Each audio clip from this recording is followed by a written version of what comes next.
Dear students, welcome back. कई दिनों से मैं इस वीडियो को बनाने की सोच रहा था, बट मेरा गला खराब है अभी भी, तो मैंने एक ब्रेक लिया हुआ था। प्लीज अलाउ मी कि मैं थोड़ा धीरे बोलूं। वैसे भी कई लोग तो शिकायत करते हैं कि आपकी आवाज़ कम आती है, तो इस वीडियो में थोड़ी और कम आएगी, लेकिन फिर भी आई होप कि बहुत कुछ आप फिर भी निकाल पाएंगे। और ये जो डिस्कशन आज हम कर रहे हैं, यदि आप देखना शुरू कर चुके हैं, तो आरपीएससी आपको पता है क्या है? Rajasthan public service commission. और वो एग्जाम लेती है असिस्टेंट प्रोफेसर की, जो कि इस बार भी ले रहे हैं काफी अच्छी वैकेंसी के साथ। अक्टूबर में मुझे बताया गया है। ये 2016 की पेपर 2 है और बहुत ही पिकुलियर है कि ये 150 क्वेश्चन पूछते हैं। My God. और 300 क्वेश्चन पॉलिटिकल साइंस में। इनफैक्ट इसके पूरे पेपर को देने के बाद आपको फील होगा कि आपने एक मिनी रिसर्च कर डाला है। और क्वेश्चन भी उस लेवल के पूछते हैं जो नॉर्मली इवन यूजीसी नेट में नहीं पूछी जाती है। बहुत ही डीप क्वेश्चन पूछते हैं। तो कट ऑफ बहुत लो जाता होगा, नो डाउट। और इससे कोई घबराने की जरूरत नहीं है, क्योंकि क्वेश्चन टफ तो कट ऑफ लो। तो आज हम लोग उसके 2016 के पेपर 2 को एनालाइज करेंगे। एज यूजुअल बहुत ही हैवी पेपर है, काफी देर लगेगा। और बहुत क्वेश्चन में मैं बहुत कुछ एक्सप्लेन करूंगा भी नहीं, अदरवाइज तो ये वीडियो बहुत लंबा हो जाएगा। आप और इसको जाके पढ़ लीजिए। कुछ में मैं ऑफिशियल आंसर चूंकि मेरे सामने है तो मैं आपको बता दूंगा। और बहुत सारे क्वेश्चन में थोड़ी डाउट्स भी हैं। और बहुत क्वेश्चन को आप गेस भी कर सकते हैं बिना 100% जाने हुए। तो चलिए बिगिन करते हैं। बहुत ही मैं कहूंगा चूंकि डीप है, इसलिए बहुत नॉलेज देने वाला ये वीडियो हो सकता है। Let us begin. इससे पहले आपको जस्ट बताना है कि 1 अगस्त से ऑलरेडी जो है एक ग्रुप मेरे ही डायरेक्शन में शुरू हो चुकी है इस तरह के एग्जाम के लिए, खास करके UGC net, December cycle, set, RPSC and other assistant professor. और उसमें क्या है वो तो यहाँ पे लिखी गई है, आप खुद पढ़ सकते हैं। और बेसिकली क्या है कि ये टेस्ट सीरीज ग्रुप है, काउंसलिंग है। वीक में 2 बार टेस्ट होती है, 2 बार जो है लाइव डिस्कशन होती है। टेस्ट ऑफलाइन ऑनलाइन होती है। और इस तरीके से जो है पूरी जो है टेस्ट सीरीज आयोजित होती है कि आपको जो सिलेबस है यूजीसी नेट का, वो कई बार रिवाइज हो जाए। और मुझे लगता है कि एक जो ताकत होती है ग्रुप में, वो भी काम करती है मिल करके जब को क्रिएट करते हैं नॉलेज। तो इन सब के चलते एक बहुत ही बेहतर तरीके से आप जो है इन एग्जाम की तैयारी कर सकते हैं। Of course not free, but at a nominal cost. यदि आप इसको ज्वाइन करना चाहते हैं तो आप अपना नेम, टेलीग्राम, मोबाइल नंबर, क्योंकि टेलीग्राम पे एक ग्रुप है paulsandself@gmail.com पे मेल करें। फिर आगे आपको बताया जाएगा कैसे आप इसको ज्वाइन कर सकते हैं। ये इसके सिलेबस है। मैं इस पे अभी कुछ ठहर नहीं रहा हूँ, लेकिन इसको रुक करके देख लीजिएगा। सिलेबस लगभग यूजीसी नेट जैसा है, लेकिन कुछ चीजें इसमें एक्स्ट्रा भी हैं। ये पेपर 2 का है। पेपर 1 का आपने देखा था पिछले वीडियो में। अब आइए हम लोग क्वेश्चन आंसर का दौर करते हैं शुरू।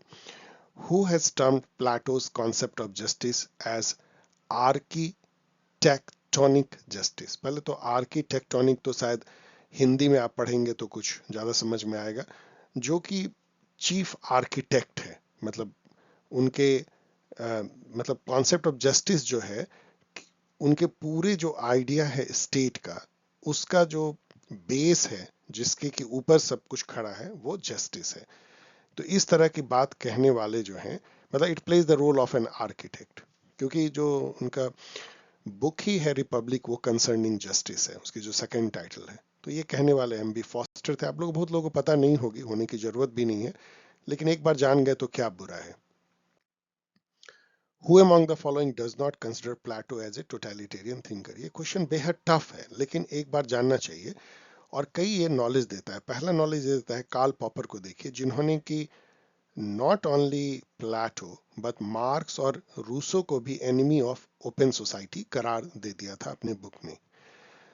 तो कार्ल पॉपर जिन्होंने बुक लिखा था the open society and it's enemies, तो ये आपको बहुत अच्छी तरह याद रखना है। कार्ल पॉपर जो है एक तरह कंजर्वेटिव थिंकर माने जाते हैं। बहुत सारी चीजों ने दिया। पीस मिल सोशल इंजीनियरिंग का कॉन्सेप्ट दिया है। फॉल्सिफिकेशन थ्योरी, कैसे जो है किसी थ्योरी को साइंटिफिक आप मानेंगे, उस पर उन्होंने बात कही है। और काफी चीजें उन्होंने कही हैं। तो कार्ल पॉपर जो है वो तो होंगे ही जिन्होंने इनको टोटलिटेरियन थिंकर माना होगा। आरएचएस क्रॉसमैन आप इसलिए गेस कर सकते हैं कि प्लेटो के जो क्रिटिक हैं उसमें क्रॉसमैन आते हैं, जिन्होंने प्लेटो टुडे लिखा है। फिटे आते हैं जिन्होंने प्लेटोनिक लीजेंड लिखा है। ये सब क्रिटिक हैं। विंस्पियर आते हैं जिन्होंने जेनेसिस ऑफ प्लेटोस थॉट लिखा है, एनसीएम बोरा आते हैं, एंशिएंट ग्रीक। जो एडमायरर्स हैं प्लेटो के उसमें लेविंसन आते हैं, इनका बुक्स अब भी देख लीजिए, वाइल्ड आते हैं, नेटलशिप आते हैं, टेलर आते हैं, अर्नेस्ट बर्कर आते हैं। तो इनमें आप देखेंगे तो क्रॉसमैन तो बुराई करेंगे, बर्ट्रैंड रसल, और इसमें आप कंफ्यूज करेंगे। इसका ऑफिशियल आंसर निस्बेट दिया है, जस्ट मैं ऑफिशियल आंसर बता रहा हूँ और इस पर रिसर्च कर लीजिए, लेकिन आपको ये सब इंफॉर्मेशन याद कर लीजिए इस क्वेश्चन के through.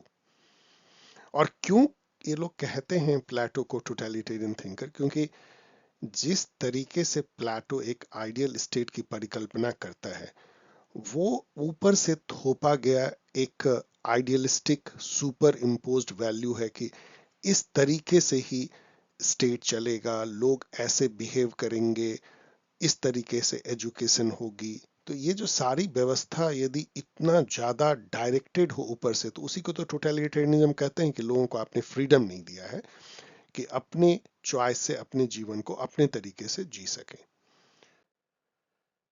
According to Karl Popper, what is not a component of Aristotle polity.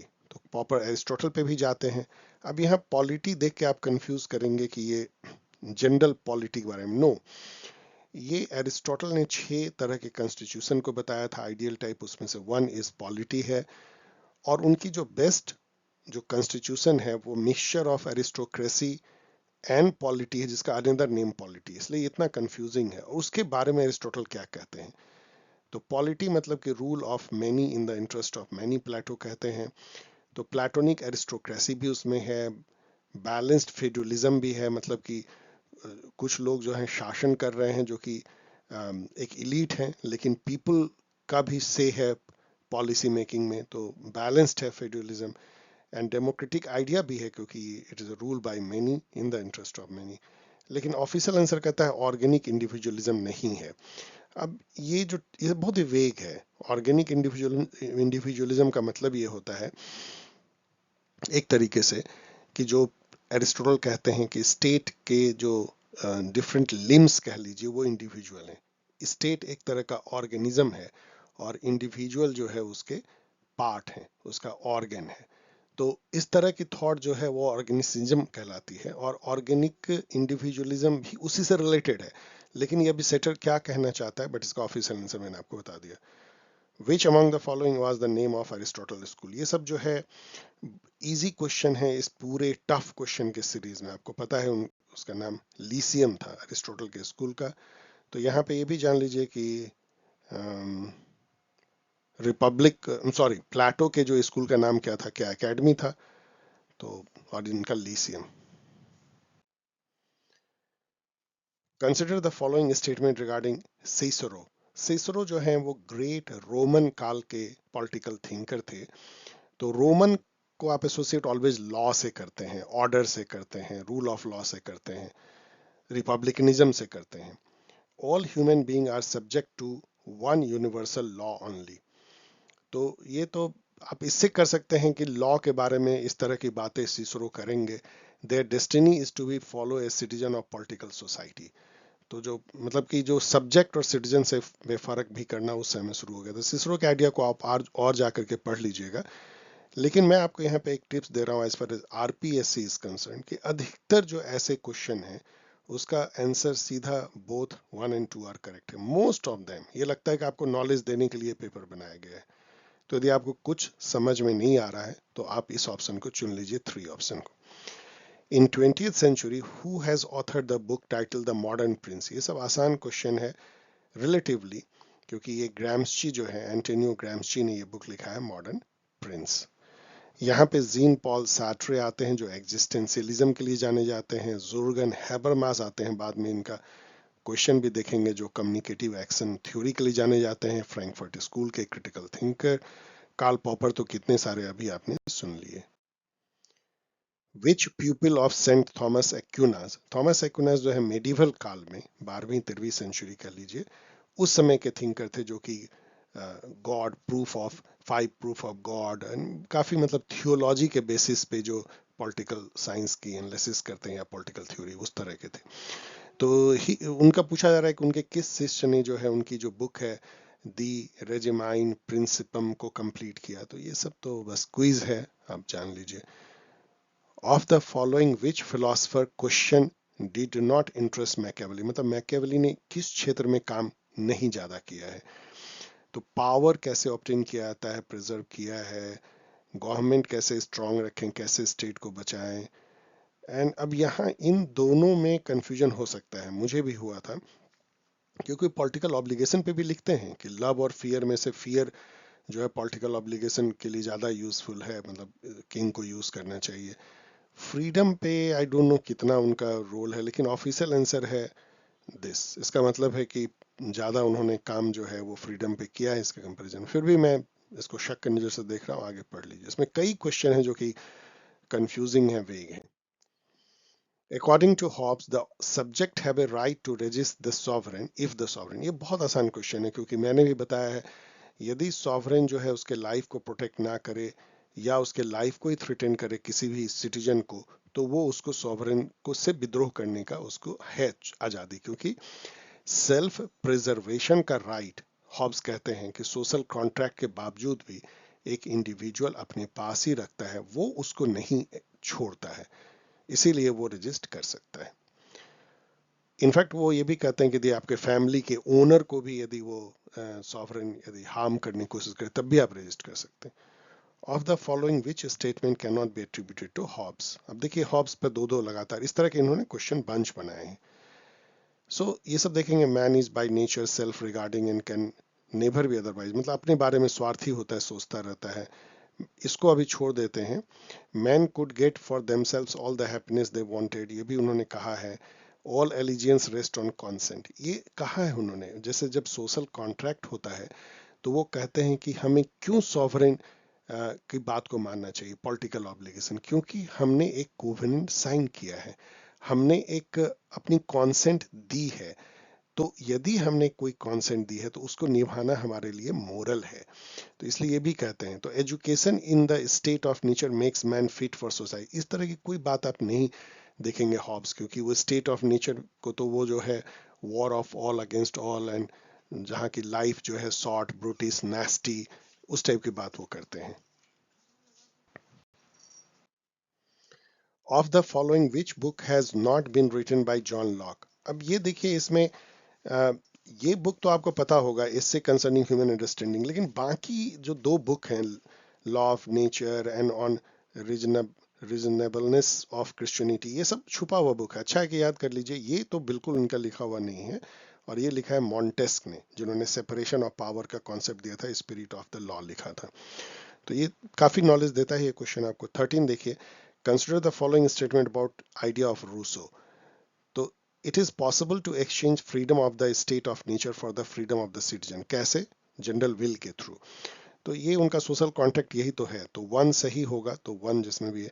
Man can live in freedom if they live according to the rule they have made themselves, मतलब general will को follow करते हुए जो law बनाते हैं उसको यदि कोई ओबे करता है तो वो मोरल फ्रीडम प्राप्त करता है। यही कांत भी कहते हैं, यही रूसो भी कहते हैं। तो टू जरूर सही होगा। तो टू इसमें है, इसमें है, ये दोनों खत्म हो गए। अब इसमें 1 2 है, 1 3 है, इसका 2 3 है, इसका मतलब या तो 1 सही है या 3 सही है। 3 जो है representative government is the best form, कभी ऐसा नहीं कहेंगे। आपको पता है कि वो रिप्रेजेंटेटिव डेमोक्रेसी को डेराइड करते थे, खिल्ली उड़ाते थे, इसलिए 3 गलत होगा। तो 1 एंड 2 करेक्ट हो जाएगा। ये तो आसान है मैच करना। इमली आपको पता है कि ये एजुकेशन पे है, ट्रीटीज रूसो की। तो ए का 2 है, तो ए के 2 से ही आपका जो है 50-50 गेम हो गया। और यहाँ बी का 3 दोनों में कॉमन है, तो बी का 3 तो होगा ही। तो द सोशल कॉन्ट्रैक्ट जो है वो बी का 3 हो गया। A discourse on the arts and science जो है, a discourse on the origin of inequality देखते हैं, social inequality as cause of injustice. तो डी का 4 आपको ज्यादा सुटेबल दिखता है, तो इसका मतलब सी का जो है 1 हो जाएगा। लाइक दिस, आपस में ही आप इसको मैच करके देख सकते हैं। Consider the following statement about classical utilitarian of Bentham. ये भी आसान क्वेश्चन है, क्योंकि इसमें देखिए मैं आपको ऐसे बताता हूँ, आप फर्स्ट को छोड़ दीजिए, आप सेकंड देखिए।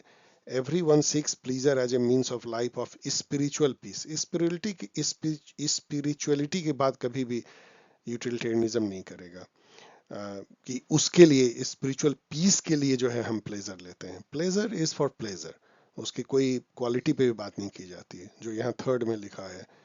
तो टू को यदि आप काट दें तो ये कट गई, ये कट गई, ये कट गई, तो केवल एक ही सही बचा। बाकी दोनों पढ़ लीजिएगा, बहुत इंपॉर्टेंट लाइन है और वो बताते भी यूटिलिटेरियनिज्म के बारे में है। तो फर्स्ट लाइन क्या है कि all human beings seek in maximum pleasure and minimize pain, यही तो है। हम इसको हेडोनिज्म कहते हैं। और थर्ड है कि what we seek is not the highest quality but the greatest quantity of the pleasure. और इसी को जब क्वालिटी पे चले गए तो जेएस मिल ने जो है यूटिलिटेरियनिज्म को चेंज कर दिया। Consider the following statement about Hegel's conception of fully developed state. ये तीनों स्टेटमेंट सही है, जस्ट पढ़ लीजिएगा, मैं इसको आपको छोड़ के जा रहा हूं। और बहुत ही सही है क्योंकि जो family, civil society and state के बारे में जो हेगल कहते हैं उसका थोड़ा बहुत ये समरी जैसा ये क्वेश्चन है, पढ़ लीजिए। Which among the following is not a feature of representative government as advocated by John Stuart Mill? अब इसमें चारों पढ़ेंगे ना तो आप यहाँ आके अटक जाएंगे। यूनिवर्सल एडल्ट फ्रेंचाइज पे बेस्ड होगा। आपको यदि इतना भी पता है कि he was a reluctant Democrat, वो यूनिवर्सल एडल्ट फ्रेंचाइज को नहीं मानते थे, वन वोट वन पर्सन को नहीं मानते थे, वो एक तरह का प्रोपोर्शनल रिप्रेजेंटेशन जिसमें पढ़े लिखे हुए काबिल लोगों को ज़्यादा वोटिंग राइट्स हो, उसकी बात करते थे, तो इसीलिए ये गलत हो जाएगा। तो ये तीन को फिर पढ़ लीजिए। The philosophers have only interpreted the world in various ways, the point however is to change it. केवल समझना नहीं है दुनिया को, उसको बदलना है। ये बात कार्ल मार्क्स ने कही थी किस किताब में? वो किताब था थीसिस ऑन फेयरबैक। फेयरबैक कौन थे? यंग हेगेलियन थे, जिससे कि उन्होंने काफी प्रभावित हुए हैं मार्क्स, और उन्होंने एलिनेशन और बहुत सारे मेटेरियलिज्म की जो थॉट है वो फेयरबैक से लिया है।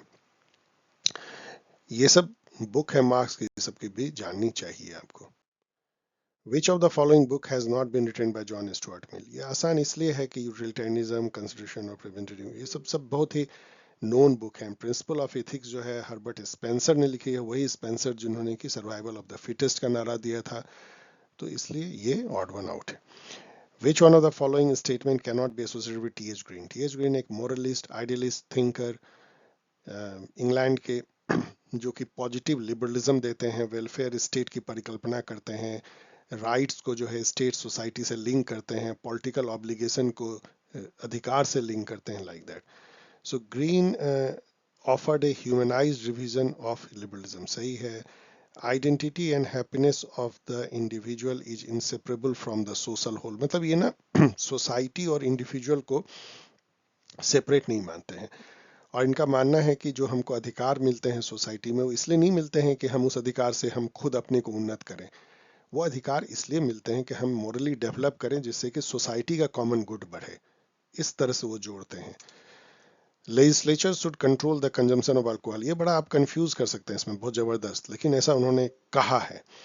और common good is the goal of community and not of the government, ऐसा उनके थॉट से नहीं लगता है, क्योंकि उनका मानना है कि जो सोसाइटल कॉमन गुड है वो गोल गवर्नमेंट का भी है, स्टेट का है, सोसाइटी का भी, और इंडिविजुअल का भी गोल होना चाहिए कि हम ऐसा करें कि सोसाइटी का कॉमन गुड बढ़ोतरी हो। Identify the incorrect statement regarding economic ideas of marks, ये आपको हाईली कंफ्यूज कर सकता है question. Capitalism is a commodity economy, एकदम बिल्कुल सही है, सब कुछ इसमें कमोडिटी हो जाती है, इवन आदमी जो है लेबर कमोडिटी हो जाता है। कमोडिटी मतलब जिसको आप आलू प्याज की तरह, चावल आटे की तरह खरीदते हैं। Surplus value is the difference between the value in use and exchange value of labour, ये बहुत ही अच्छा लाइन है। सरप्लस वैल्यू क्या है? जैसे कि आप एग्जांपल लीजिए मार्क्स के अनुसार कि एक कारपेंटर जो है वो कुर्सी बना रहा है, तो कुर्सी में उसने सपोज कि 6 घंटे का लेबर दिया, और लकड़ी और गम एंड कील सबको मिला करके बनाया, तो सब रॉ मटेरियल की कीमत मान लीजिए 100 रुपये है, और कुर्सी को बेचा गया 1000 रुपये में, तो जो 900 रुपये है वो उसकी लेबर वैल्यू है, वही वैल्यू क्रिएट करता है। तो ये जो, और उसका जो 6 घंटे का जो कॉस्ट दिया गया बाजार कमोडिटी रेट पे समझ लीजिए वो 50 रुपये था, और उसने वैल्यू क्रिएट किया 900 रुपये का, तो मार्क्स के अनुसार 850 रुपये जो है ना वो सरप्लस वैल्यू है। सो ये कथन सही है। Surplus value is created during the process of exchange, नहीं, प्रोसेस ऑफ एक्सचेंज से भी होता है, ये भी कोई गलत नहीं है, लेकिन चूंकि इसको यहाँ ने गलत साबित किया है तो इसको एक तरह से आप समझ सकते हैं कि सरप्लस वैल्यू क्रिएट होता है जिस समय में प्रोडक्शन प्रोसेस होता है उस समय में। लेकिन एक तरीके से देखें तो सरप्लस वैल्यू एक्सचेंज प्रोसेस से भी क्रिएट होता है, क्योंकि लेबर को खरीदा जाता है मार्केट रेट पे एक्सचेंज, और फिर सामान को बेचा जाता है उसके मार्केट प्राइस पे वैल्यू के अनुसार एक्सचेंज। इन दोनों से ही जो है जो डिफरेंस होता है जो यहाँ आपने देखा। तो ये भी क्वेश्चन ये वेग है। Money becomes capital when it creates surplus value. मेरे अनुसार से तो ये है कि ये एक तरह से गलत है, लेकिन इन्होंने इसको गलत साबित किया और ये कहा है कि ये गलत है। तो अब इससे अधिक मैं डिस्कस नहीं कर रहा हूँ, आपको मैं छोड़ जा रहा हूँ, लेकिन काफी डीप क्वेश्चन है और बहुत चीजें बताता भी है। The way the society is organized is natural and right should not be questioned according to Karl Marx which agency made this belief. मतलब इस टाइप का जो आपके दिमाग को जो कंडीशन करते हैं वो कौन है। यहाँ पे आप सोच सकते हैं कि सोशियो इकोनॉमिक कंडीशन है, मैंने भी ये सोचा था, लेकिन इसका ऑफिशियल आंसर एजुकेशन सिस्टम है। मैं आपको छोड़े जा रहा हूँ। Consider the following statement about Gramsci's idea. रिवो अभी देखिए मैंने तीनों स्टेटमेंट, चूंकि ऑफिशियल आंसर है, मैं पढ़ नहीं रहा हूँ गले को थोड़ा बचाने के लिए, आप पढ़ लीजिएगा। हाईली कंफ्यूजिंग क्वेश्चन है, लेकिन बहुत कुछ नॉलेज भी देता है, जैसे कि सुपर स्ट्रक्चर जो कि क्या है, जहाँ पे कि स्टेट है, लॉ है, जहाँ पे कि आर्ट्स क्राफ्ट मीडिया, हमारी सारी जिस जीवन है वो सुपर स्ट्रक्चर है, और जो इकोनॉमिक बेस है, जो mode of production relation of production forces of production, वो बेस है। तो बेस स्ट्रक्चर, तो super structure and civil society are important in achieving successful change, ये सही है। And bourgeoisie's value remain dominant for the capitalists because the masses remain away from them, ये सब भी सही है। तो तीनों स्टेटमेंट सही है, पढ़ लीजिएगा, थोड़ा वेग है। The main contribution of Louis Althusser, जो कि स्ट्रक्चरल मार्क्सिज्म के प्रणेता हैं, lies in supplementing Marxism view of human nature with some of the teachings of Sigmund Fred.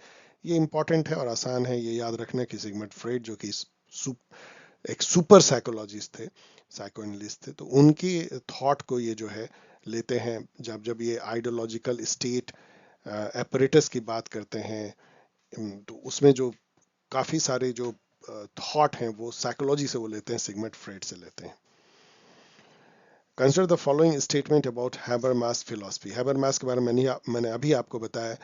तो यहाँ पे भी जो है तीनों स्टेटमेंट इसके सही हैं, जस्ट पढ़ लीजिएगा, मैं आपको इसके साथ छोड़े जा रहा हूँ।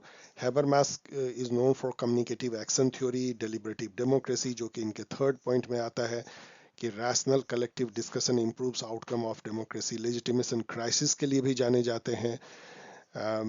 तो ठीक है, बहुत चीज आपको जानना चाहिए हैबरमास के बारे में। यहाँ पे तीन स्टेटमेंट भी यदि आप जानेंगे तो बहुत कुछ जान पाएंगे। Consider the following statement about Jean-Paul Sartre's existentialism. Existentialism के एक तरह से पुरोधा, मतलब जो मेन प्रोपोनेंट हैं वो जीन पाल सार्ट्रे हैं। तो एग्जिस्टेंशियलिज्म क्या है, मतलब कि ह्यूमन की जो एग्जिस्टेंस है, जो बॉडीली एग्जिस्टेंस, जो हम फील करते हैं, परसीव करते हैं, एक्ट करते हैं, अपनी आइडेंटिटी बनाते हैं, एक्शन लेते हैं, ये हमारी एग्जिस्टेंस को डिफाइन करता है। उसको ही सेंटर में रख के यदि हम सब कुछ को सोचें, पॉलिटिकल अरेंजमेंट, सोशियो पॉलिटिकल, तो वो एग्जिस्टेंशियलिज्म है। उसके सबसे बड़े गुरु हैं जीन पॉल सार्ट्रे। तो ये जो है, इसमें ये स्टेटमेंट कोई गलत कहता है, human find themselves in situation of their own creation, situation that condition them and limit their option. ये एक तरह सही भी है, क्योंकि एग्जिस्टेंशियलिज्म के अनुसार ह्यूमन जो है बहुत सारे ऐसे सिचुएशन इनकाउंटर करता है, इसको आप स्ट्रक्चर कह सकते हैं, कास्ट सिस्टम है, क्लास सिस्टम है, and many other rules law है, जो उसका ओन क्रिएशन नहीं है, उसे वो टकराता है और वो उसके ऑप्शंस को लिमिट करते हैं। बाकी ये दोनों सही है। Human must create their own identity by their own choices, by using their freedom, ये सब उनका है, by defining their aspiration and goal. And ये भी उन्होंने कहा कि ह्यूमन जो जो हमारा कॉस्मोस है या जो नेचुरल वर्ल्ड है, उसका कोई पर्पस नहीं है। आपको इसी के चलते आदमी को मीनिंगलेसनेस लगता है कि क्यों हम जिंदा हैं, क्या कर रहे हैं, हमारा क्या इस यूनिवर्स में हमारा क्या रोल है, और हम यहाँ हैं किस लिए। और तो ये सारी चीजें, तो कोई इसका जो है पर्पस नहीं है। Cosmos is indifferent, superfluous and without concern for human purpose, तो ये उन्होंने कहा है। तो यदि वन को गलत कहते हैं तो इसका मतलब 2 और 3 होगा, बट फिर भी और आप पढ़ सकते हैं इसमें। आइए 26 नंबर क्वेश्चन देखते हैं। 26 लिखा हुआ नहीं, चलिए इसको लिख देते हैं। यहाँ पे भी चार बहुत ही फेमस थिंकर्स हैं। यहाँ पे जीन पॉल सैट्रे हैं, लिस्ट लिखा है जीन पॉल सैट्रे, जो एग्जिस्टेंशियलिज्म के एक तरह से सबसे बड़े, मैंने बताया भी है आपको। तो उन्होंने जो लिखा है बीइंग एंड नथिंगनेस, ये कॉन्सेप्ट, तो इससे आप इसको मैच कीजिए ए का 3 और इससे आप 50-50 खेल लेते हैं। जॉन रॉल पॉलिटिकल लिबरलिज्म नाम की बुक इन्होंने लिखी है। ये बुक थोड़ी सी छिपी हुई बुक है, लेकिन इसकी ईयर क्या है, 1999, चेक कर लीजिएगा, 1993 या 99 में इन्होंने बुक लिखी है। तो बी के 1 से ही आपका ये क्रैक हो जाता है, तो बाकी रॉबर्ट नॉजिक और माइकल वॉल्जर को भी मिला लीजिए। नेक्स्ट देखिए 27 नंबर, जॉन रॉल की थ्योरी के बारे में चलिए मैं पढ़ देता हूँ पहले, और गौर से आंख बंद करके भी सुन सकते हैं। जस्टिस एज फेयरनेस, जो उनका कॉन्सेप्ट है, minimises the possibility of conflict because it secures the interest of the majority. मुझे इस टर्म पे ऑब्जेक्शन है कि मेजोरिटी के इंटरेस्ट को सर्व करेगा जस्टिस एज फेयरनेस। मेरे अनुसार से ये सही नहीं है, लेकिन इसको ऑफिशियल आंसर ने सही माना है। Justice as fairness is capable of acceptance of all by all human beings who are rational, no matter how divergent their other beliefs may be. यही क्रक्स है जॉन रॉल के थ्योरी का, कि एक इंडिविजुअल का अलग अलग वैल्यू सिस्टम होते हुए भी, अलग अलग लाइफ चॉइसेस और अलग अलग अलग कॉन्सेप्शन ऑफ गुड लाइफ का होते हुए भी, वो जस्टिस एज फेयरनेस के जो प्रपोजिशंस हैं उससे वो सहमत होंगे, क्योंकि वो उनके भले के लिए भी, उनके सेल्फ इंटरेस्ट में। Justice as fairness is capable of being the object of an overlapping consensus. ये तो बहुत ही कोर कॉन्सेप्ट है, इसके बारे में और पढ़ लीजिएगा, ओवरलैपिंग कंसेंसस। तो मेरे अनुसार से 2 और 3 होना चाहिए, लेकिन ऑफिशियल आंसर ये है, तो इसलिए मैं क्वेश्चन मार्क कर रहा हूँ। 28. Which one of the following statement about the political thought of Robert Nozick is incorrect? Incorrect. Nozick believed in the doctrine of inalienable natural right. Inalienable मतलब जिसको छीना नहीं जा सकता है। Of course, सभी लिबरल जो है नेचुरल राइट को ऐसा मानते हैं, सैक्रोसैक्ट मानते हैं। Utilitarian principle can be applied for the sake of greater good, कभी नहीं, वो यूटिलिटेरियन प्रिंसिपल को नहीं मानेंगे। और ग्रेटर गुड की बात तो libertarian thinker Robert Nozick type के करेंगे नहीं, इसलिए यही हो गया। तो ये दोनों बस पढ़ लीजिए। तो only rationally justifiable state is a minimal state, या जो night watchman state libertarian thinker के अनुसार होना चाहिए। And justice is procedural rather than distributive. Distributive justice को वो काटते हैं, प्रोसीजरल जस्टिस को एक्सेप्ट करते हैं। प्रोसीजरल जस्टिस का मतलब होता है कि आप जो है समाज में ऐसे रूल रेगुलेशन लॉ बनाइए जो फेयर हो, जस्ट हो, और ऐसे इंस्टीट्यूशनल मैकेनिज्म बनाइए जो जस्ट रूल को इंप्लीमेंट करे, तो फिर जस्टिस जो है आपको अचीव हो जाएगी। Procedural justice. Robert Nozick gave an alternative of John Rawls theory of justice whose key feature is entitlement, इसलिए इसको entitlement theory of justice भी कहते हैं। और आप आगे पढ़ लीजिए। Who among the following believes that the principle of complex equality should be applied in the distribution of social goods? तो मैंने आपको कई बार बताया, कॉम्प्लेक्स इक्वलिटी समाज में जो है डिफरेंट डिफरेंट डोमेन है। मान लीजिए एजुकेशन का डोमेन है, यहाँ किनशिप का डोमेन है, इकोनॉमी है, यहाँ पे मिलिट्री है, और सब में जो प्राइमरी गुड का जो डिस्ट्रीब्यूशन होता है वो अलग अलग रूल से होने चाहिए, क्योंकि समाज के जो हर डोमेन होते हैं उसमें मायने जो होते हैं राइट्स का, ऑब्लिगेशन का, और जो प्राइमरी सोशल गुड्स का, वो अलग अलग होता है, उसकी रैंकिंग भी अलग होनी चाहिए। और एक में यदि कोई टॉप कर रहा है एजुकेशन में, तो उसका इफेक्ट जो है वो दूसरे पे नहीं पड़ना चाहिए, मतलब कि हर डोमेन का दरवाजा बंद होना चाहिए कि ये इसको इन्फ्लुएंस ना करे, इसकी रैंकिंग से। Complex equality, Michael Walzer, communitarian thinker. Who has described political theory as word dependent reflection? ये तो बस एक बार याद कर लीजिए, राजीव भार्गव, बस याद कर लीजिए। Which of the following is not a feature of traditional political theory? Political theory को आप ट्रेडिशनल वर्सेस मॉडर्न में बांट सकते हैं। मॉडर्न मतलब जहाँ पे कि बिहेवियरलिज्म, इंपेरिसिज्म, पॉजिटिविज्म, साइंटिफिसिज्म, क्वांटिफिकेशन, इस टाइप की जो जितने भी आप मॉडर्न टूल समझ सकते हैं, वो यदि आप इम्प्लॉय करते हैं, जो ज़्यादा एनालिटिकल है, क्रॉस डोमेन है, मतलब इंटरडिसिप्लिनरी है, जहाँ पे कि साइंटिफिक मेथड से इन्वेस्टिगेशन की जाती है, डेटा एनालाइज किया जाता है, तो वो मॉडर्न है। ट्रेडिशनल में जो हिस्टोरिकल है, नॉर्मेटिव है और फिलोसफिकल है, उस टाइप की अप्रोच जो है। तो इसमें तो आप देखेंगे तो study of great issues, ideal state क्या है, नॉर्मेटिव होती है क्या होना चाहिए, फिलोसफिकल ओरिएंटेशन, लेकिन ह्यूमन बिहेवियर तो बिल्कुल मॉडर्न हो जाती है। Among the supporter of traditional political theory, which pair is incorrectly matched? तो यहाँ आरेंड है, हाना आरेंड, आप इनको कई तरीके से जानते हैं। और याद रखिएगा कि ये कोई फेमिनिस्ट थिंकर नहीं है। इन्होंने टोटलिटेरियनिज्म पे, वायलेंस पे, आइडियोलॉजी पे, ह्यूमन कंडीशन पे, इन सब पे लिखा है। So incompatibility between ideology political theory सही है। माइकल ऑक्सफोर्ड एक फेमस ब्रिटिश कंजर्वेटिव थिंकर जिन्होंने फिलोसॉफिकल एनालिसिस ऑफ एक्सपीरियंस पे लिखा है। जॉर्ज हॉलैंड सबाइन जिन्होंने कि हिस्ट्री ऑफ पॉलिटिकल थ्योरी पे काफ़ी लिखा है। तो केवल चार्ल्स मरियम बच जाते हैं। चार्ल्स मरियम बहुत इंपॉर्टेंट फिगर हैं पॉलिटिकल साइंस में, जिन्होंने की नींव रखी थी behavioural approach in political science का with new aspect of politics से। लेकिन यहाँ इन्होंने कंट्रोल लिख के तो गड़बड़ कर दिया। Theory to understand human behaviour, analyse human behaviour and make political theory based on that, not control human behaviour, इसलिए ये गलत हो गया है। According to Alfred Cobban, the decline of political theory was the outcome of, देखिए Alfred Cobban, Dante Germino, Peter Laslett, Robert Dahl, David Easton, इन सब ने क्या क्या कहा है कि क्यों नॉर्मेटिव पॉलिटिकल थ्योरी का डिक्लाइन हो गया 1950s में, ये आपको जानना चाहिए यूजीसी नेट या असिस्टेंट प्रोफेसर के लिए। अल्फ्रेड कोबन का जो कहना है वो ये है, वो बेसिकली ये कहते हैं कि वर्ल्ड वॉर टू के बाद जिस तरह से सोशियो पॉलिटिकल अरेंजमेंट हुई है ईस्टर्न एंड वेस्टर्न खेमे में, मतलब लिबरल डेमोक्रेटिक खेमे में और कम्युनिज्म में, वहाँ पे मिलिट्री ब्यूरोक्रेसी का इतना रोल है, इतना नैरो वे में जो है वो पॉलिटिक्स डिस्कस होती है कि वहाँ किसी ग्रैंड थ्योरी जैसे हेगेल और प्लेटो, अरिस्टोटल, इन सब का कोई स्कोप ही नहीं बचता है। यही बात वो कहते हैं, इसलिए डिक्लाइन हो गया है पॉलिटिकल थ्योरी का।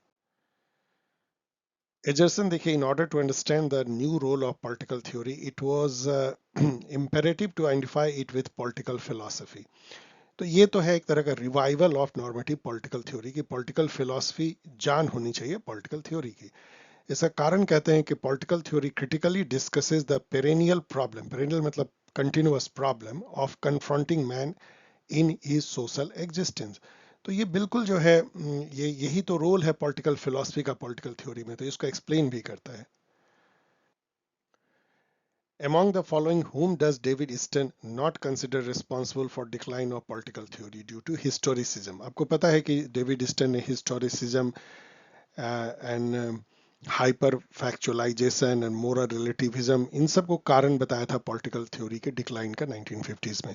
उन्होंने कुछ थिंकर को हिस्टोरिसिज्म के लिए, हिस्टोरिसिज्म मतलब क्या है कि जिसको कि हिस्टोरिकल डिटर्मिनिज्म कहिए, कि हिस्ट्री में ऐसे हुआ इसलिए ऐसा होगा, इस तरह का प्रेडिक्टिव जो पॉलिटिकल थ्योरी हिस्ट्री को लेबोरेटरी मान के बनाते हैं, उसको हिस्टोरिसिज्म उन्होंने कहा। और कहा कि ये जो है आपको एक तरह से लैक करता है साइंटिफिसिज्म, आपको ये जो रैशनल नहीं रह जाता है, जब आप हिस्ट्री में कुछ हुआ तो अभी होगा। तो इसके लिए उन्होंने सबको दोषी माना एक्सेप्ट इस खेमे में लियो स्ट्रॉस को। एक बार याद कर लीजिए। According to which intellectual foundation of behavioralism the theory should be based on research? ये क्वेश्चन थोड़ा उटपटांग लग सकता है, लेकिन जैसे देखिए, यदि रिसर्च पे बेस्ड होगा तो वो सिस्टमिक होगा, सिस्टमेटिक होगा। सिस्टमेटिक मतलब आप अरेंज करेंगे, हाइपोथेसिस उसके बेसिस पे होगा, डेटा ऑब्जर्वेशंस, तो सिस्टमेटाइजेशन ऑफ कोर्स वेग है। Among the following statement which one is not correct for the post behavioralism? Post behaviourism के भी जो प्रोपाउंडर थे डेविड ईस्टन थे, जो कि बिहेवियरलिज्म से आगे निकल जाता है।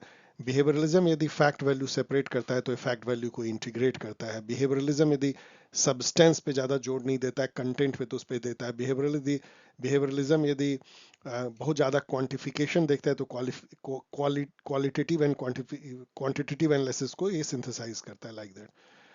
तो इसमें से आप देखेंगे तो स्टेटस क्वेस्ट बिल्कुल नहीं होता है, ये प्रो चेंज होता है ऑलवेज, इसलिए ये तीनों को आप पढ़ लीजिए, ये सही है। और इसमें जो 7 क्रीडो हैं पोस्ट बिहेवियरलिज्म के जो डेविड ईस्टन ने दिया, वो मैंने मेरे गाइड में भी, उसको याद कर लीजिए। और 8 जो टीनेट है बिहेवियरलिज्म के, उसको भी याद कर लीजिए, दोनों डेविड ईस्टन के द्वारा दिए गए। 38 देखिए, 3 स्टेटमेंट है बिहेवियरलिज्म के बारे में, उसमें से चलिए मैं अब नहीं पढ़ रहा हूँ, फर्स्ट चलिए पढ़ देते हैं। Behaviouralism rejects political theory as a merely chronological, and chronological मतलब समय में जो अरेंज है, merely chronological and intellectual history of ideas with no practical relevance। सही है। The behavioralist claim that normative political theory has strengthened research tool in political science। ये कभी normative political theory की बड़ाई नहीं करेंगे।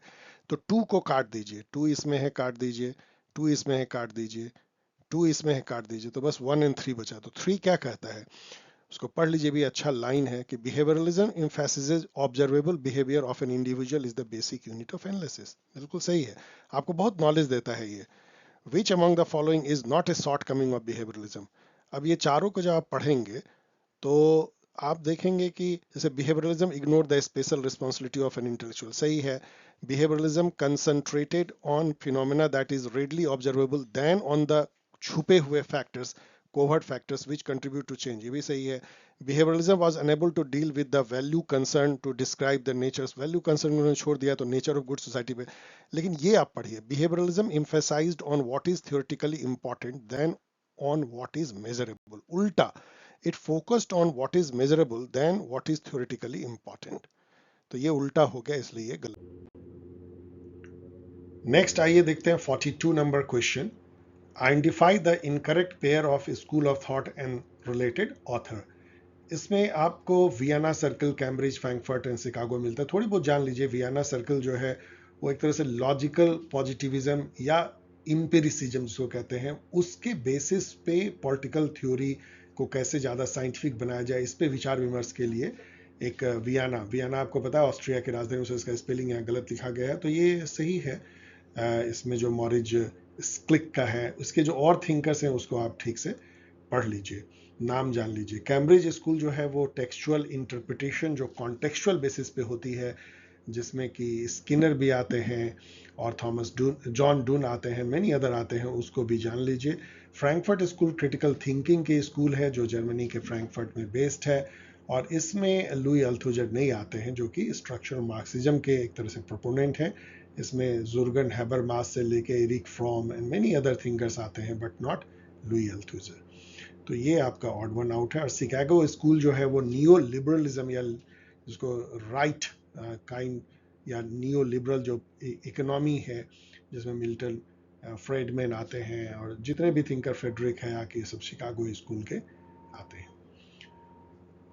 तो ये अच्छा क्वेश्चन है, फ्रैंकफर्ट स्कूल को काट दीजिए। Identify the incorrect statement regarding David Easton's input output model. अब यहाँ पे देखिए इनपुट आउटपुट मॉडल क्या है। ये एक सिस्टम है, पॉलिटिकल सिस्टम, इसमें डिफरेंट पार्ट हैं। इनपुट जो है सिस्टम में इनपुट क्या हो सकता है, पॉलिटिकल सिस्टम में इनपुट जो है कॉन्सेंट हो सकता है जो पीपल वोट देते हैं, और डिमांड हो सकता है जो डिमांड करते हैं पॉलिसी एंड लॉ की। एंड आउटपुट क्या होता है, rule, regulation and public policies and law, ये सब उसके आउटपुट है। और यहाँ आउटपुट से जो है फीडबैक भी लूप बनता है जो इनपुट में जाता है। तो ये इनपुट आउटपुट एक तरह का मैकेनिज्म है डेविड ईस्टन का, जो पॉलिटिकल सिस्टम से या सिस्टम अप्रोच से जुड़ा हुआ है। ये क्वेश्चन मुझे गलत लग रहा है क्योंकि ये इक्विलिब्रियम को भी एम करता है। ये फ्लो मॉडल है जो कई जगह पूछा जाता है, मतलब flow, input, process, output. Open system को दर्शाता है क्योंकि इनपुट आउटपुट तो ओपन एनवायरनमेंट में जाता है, आता है। सब system of the social system, मेरे अनुसार से ये गलत है। इट इज ए सब system of the social system. किसके बारे में ये कह रहा है आई डोंट नो। ये पॉलिटिकल सिस्टम को कहा जाए तो ठीक है, लेकिन इन्होंने ऑफिशियल आंसर ये दिया, इसलिए मैं इसको क्वेश्चन मार्क कर रहा हूँ। नेक्स्ट क्वेश्चन देखिए, ये बहुत आसान होना चाहिए क्योंकि सबसे पहले चलिए पॉलिटिकल कल्चर, तो study of basic political attitude of people और पॉपुलेशन, तो सी का 4, और सी के 4 से ही आपका शायद ये क्रैक हो जाएगा। यस, कोई भी सी का 4 नहीं है, तो बाकी को आप मैच कर लीजिएगा। मैं थोड़ा टाइम बचा रहा हूँ, लेकिन बहुत इंपॉर्टेंट है कि इसको समझ लीजिए किससे क्या जुड़ा हुआ है। Which of the following is not a valid criticism of the structural functional approach? Structural functional approach क्या है, मतलब एक पॉलिटिकल सिस्टम में कई स्ट्रक्चर हैं। स्ट्रक्चर मतलब कि पैटर्न, सोशल रिलेशनशिप जो इंस्टीट्यूशनलाइज हो गए हैं कई सदियों में, इसको सोशल स्ट्रक्चर कहते हैं। जैसे कास्ट सिस्टम है, फैमिली है, मैरिज है, इवन जितने ऑर्गेनाइजेशंस भी, वो भी इंस्टीट्यूशंस, वो भी सोशल स्ट्रक्चर है। मतलब पैटर्न, सोशल रिलेशंस, किस तरह से लोग एक दूसरे से बिहेव करते हैं सोसाइटी में। उसके रूल नॉर्म्स ये सब मिल करके सोशल स्ट्रक्चर बनाते हैं। और हर सोशल स्ट्रक्चर एक पर्टिकुलर फंक्शन करता है या कई फंक्शंस करते हैं, जैसे मैरिज एक फंक्शन करता है, फैमिली एक फंक्शन करता है, कोई स्कूल एक फंक्शन करता है, लाइक दैट। इसी को स्ट्रक्चरल फंक्शनलिज्म कहते हैं। So it is mainly concern with system survival. सही है, स्टेटस कोइस्ट होता है। It is ideologically inclined towards conservatism, क्योंकि स्टेटस कोइस्ट है इसीलिए it is not suited to analysis of power relation in a society. बहुत ज़्यादा अंदर ये नहीं झांकता है कि वो स्ट्रक्चर के अंदर क्या हो रहा है, उसमें कैसे पावर डायनेमिक्स है, भी सही है। It projects western capitalist system for the developing world, ये भी मेरे हिसाब से लगभग सही है, लेकिन चूंकि 3 बिल्कुल सही है तो इसको इन्होंने गलत किया है।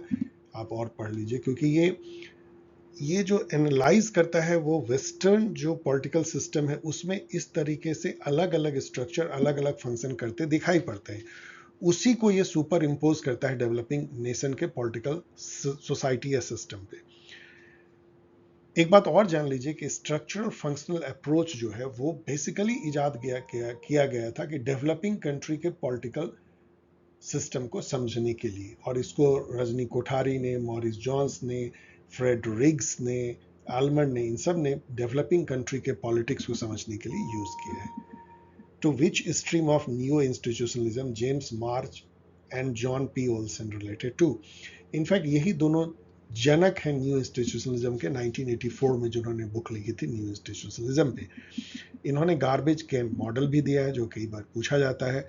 आपके आंसर में ये है नॉर्मेटिव इंस्टीट्यूशनलिज्म। वैसे मैं इसको रैशनल चॉइस ही मानता, लेकिन नॉर्मेटिव इंस्टीट्यूशनलिज्म मतलब ये होता है कि नॉर्म जो है, खास करके इनफॉर्मल रूल्स नॉर्म्स जो गाइड करते हैं बिहेवियर को इंस्टीट्यूशनल कॉन्टेक्स्ट में, कि एक इंस्टीट्यूशन के अंदर जैसे कि कॉलेज के अंदर एक टीचर कैसे बिहेव करता है, ये इससे नहीं होता है कि उसका क्या सेल्फ इंटरेस्ट है जो उसके बेसिस पे ही वो कल बिहेव करेगा, क्या अप्रोप्रिएट एक्सेप्टेबल बिहेवियर है उसको सोच करके एक प्रोफेसर बिहेव करता है, स्टूडेंट भी।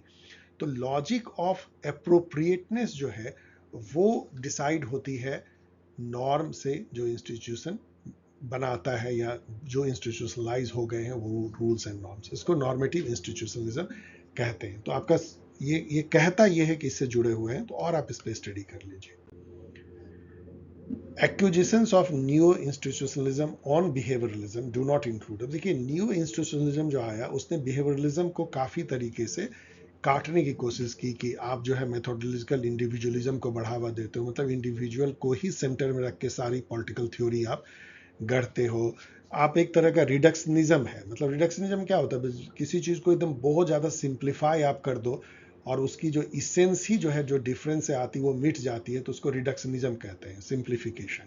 तो वो आप करते हो। यूटिलिटेरियनिज्म भी, कि आप बहुत सारे जो वैल्यूज हैं उसको एक तरह से जोड़ते हो, अर्थमेटिक जैसे हम यूटिलिटी को जोड़ते हैं, और उससे जो है सभी वैल्यू को एग्रीगेट करके आप सोचते हो कि सोसाइटी का वैल्यू ये है, लाइक दैट।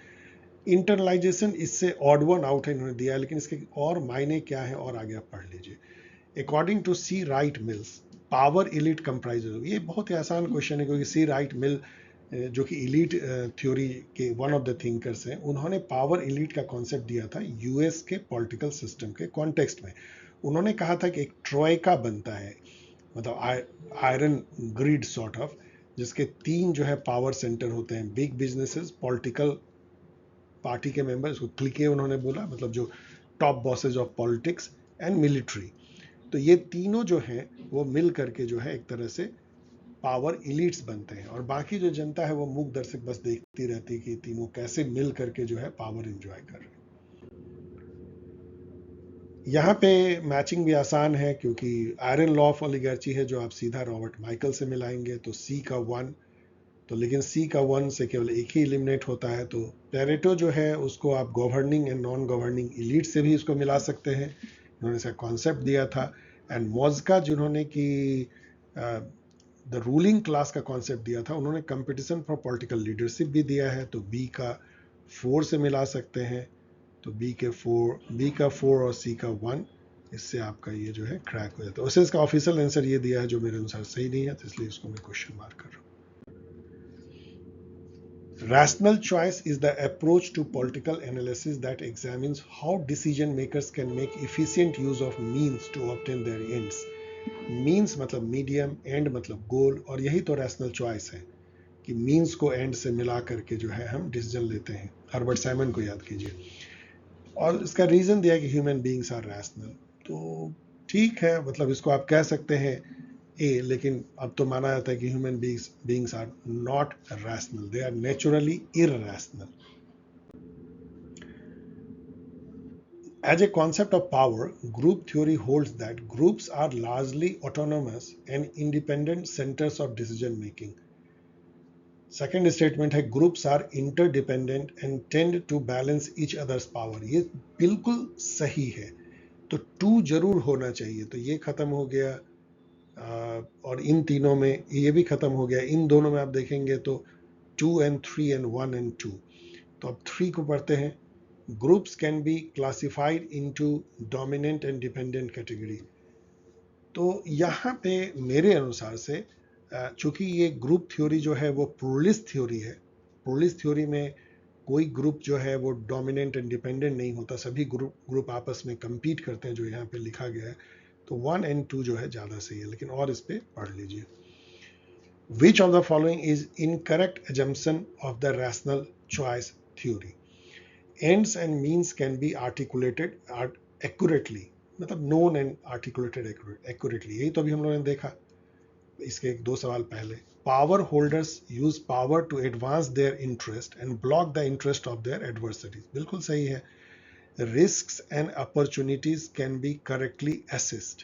ये माना जाता है कि हम में इतनी रैशनलिटी है कि हम रिस्क और अपॉर्चुनिटीज को करेक्टली असेस कर सके, कॉस्ट बेनिफिट को भी।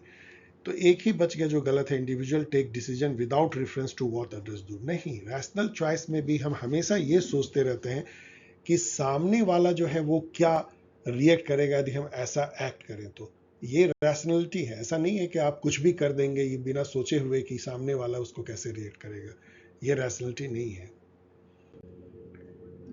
इन which type of political system based on political modernisation as described by Edward Seal, commitment to a specific ideology is most important। Of course जो टोटलिटेरियन होगा, यही तो है टोटलिटेरियनिज्म। तो एडवर्ड सील्स ने जो different type of political system दिया है वो जरूर पढ़ लीजिएगा, लाइक दीज। तो टोटलिटेरियन ओलिगार्ची, ओलिगार्ची मतलब कुछ लोग मिलकर के एक टोटलिटेरियन वे में शासन कर रहे हैं, जहाँ के एक आइडियोलॉजी सुपर इम्पोज की जाती है। The feature of political development identified by Lucien Pai as equality has been termed by Gabriel Almond as। आपको पता है कि लूसियन पाई ने 3 फीचर्स दिए थे कोई डेवलप्ड पॉलिटिकल सिस्टम को डिफाइन करने के लिए। यदि उसमें इक्वलिटी बेस्ड सिस्टम, मतलब रूल ऑफ लॉ है, सभी इक्वल हैं, डेमोक्रेसी है। दूसरा डिफरेंशिएशन की जो उसके स्ट्रक्चर हैं वो डिफरेंशिएटेड हैं अपने अपने काम के लिए, ये नहीं कि एक ही स्ट्रक्चर बहुत सारे फंक्शन कर रहा है। एंड कैपेसिटी, उस जो स्ट्रक्चर हैं या इंस्टीट्यूशंस हैं उनमें वो कैपेसिटी है कि पब्लिक के एस्पिरेशंस को या डिमांड को जो है पूरा कर सकें, वो इतने इफिशिएंट है या कैपेबल है। तो उसमें से इक्वलिटी को एलिमेंट क्या कहते हैं? तो उसको वो ना सेकुलराइजेशन कहते हैं, कल्चरल सेकुलराइजेशन, जहाँ पे कि जात पात धर्म कलर इन सब के आधार पे ऊंच नीच खत्म हो चुका है, इक्वलिटी है समाज में। तो एक तरह का कल्चरल सेकुलराइजेशन है, कोई भेदभाव नहीं। Among the following scholars who studied political development in Pakistan। अब ये क्वेश्चन एक ऐसा है कि बस इसका ऑफिशियल आंसर जान लीजिए, दैट्स ऑल। और क्या कहें इस पे। Which scholar has considered the existence of leftist and rightist forces essential in political system to balance between equality and capacity। अब यहाँ पे देखिए मैंने इसको कैसे क्रैक किया, मुझे भी नहीं पता था इस भेग क्वेश्चन, लेकिन इक्वालिटी और कैपेसिटी, अभी आपको मैंने लूसियन पाई का 3 जो है डेवलपमेंट सिंड्रोम बताया, इक्वालिटी कैपेसिटी डिफरेंशिएशन। फ्रेडरिक्स ने इस पे स्टडी किया कि क्या होगा यदि इक्वालिटी और कैपेसिटी में गैप हो जाए। तो मतलब समाज डिमांड कर रहा है इक्वालिटी पे बेस्ड सारा सिस्टम, लेकिन जो इंस्टीट्यूशन है वो उस तरह से गियर्ड अप नहीं है, तो डेवलपमेंटल ट्रैप हो जाएगा। तो इस बेसिस पे मैंने गेस किया रिक्स, और यही इसका ऑफिशियल आंसर है। यहाँ ऑर्गेन्स्की आपको दिख रहे हैं, इन्होंने भी पॉलिटिकल डेवलपमेंट पे काम किया है, सैमुअल हंटिंगटन ने भी काम किया। वैसे तो ये clash of civilization and democratization के वेव्स के थ्योरी के लिए जाने जाते हैं, लेकिन इन्होंने भी पॉलिटिकल डेवलपमेंट पे काफ़ी काम किया है, और ऑर्गेन्स्की ने भी किया है. Which scholar has classified political development into two stages of limited modernization and mass modernization? तो इसका ऑफिशियल आंसर आपको जो है आइजनपैट दिया है, आप और इसके बारे में पढ़ लीजिए. What among the following is not included in the classification of political culture as described by Samuel Finer? Samuel Finer, Herman Finer में हमेशा बहुत स्टूडेंट कंफ्यूज करते हैं, याद रखिएगा.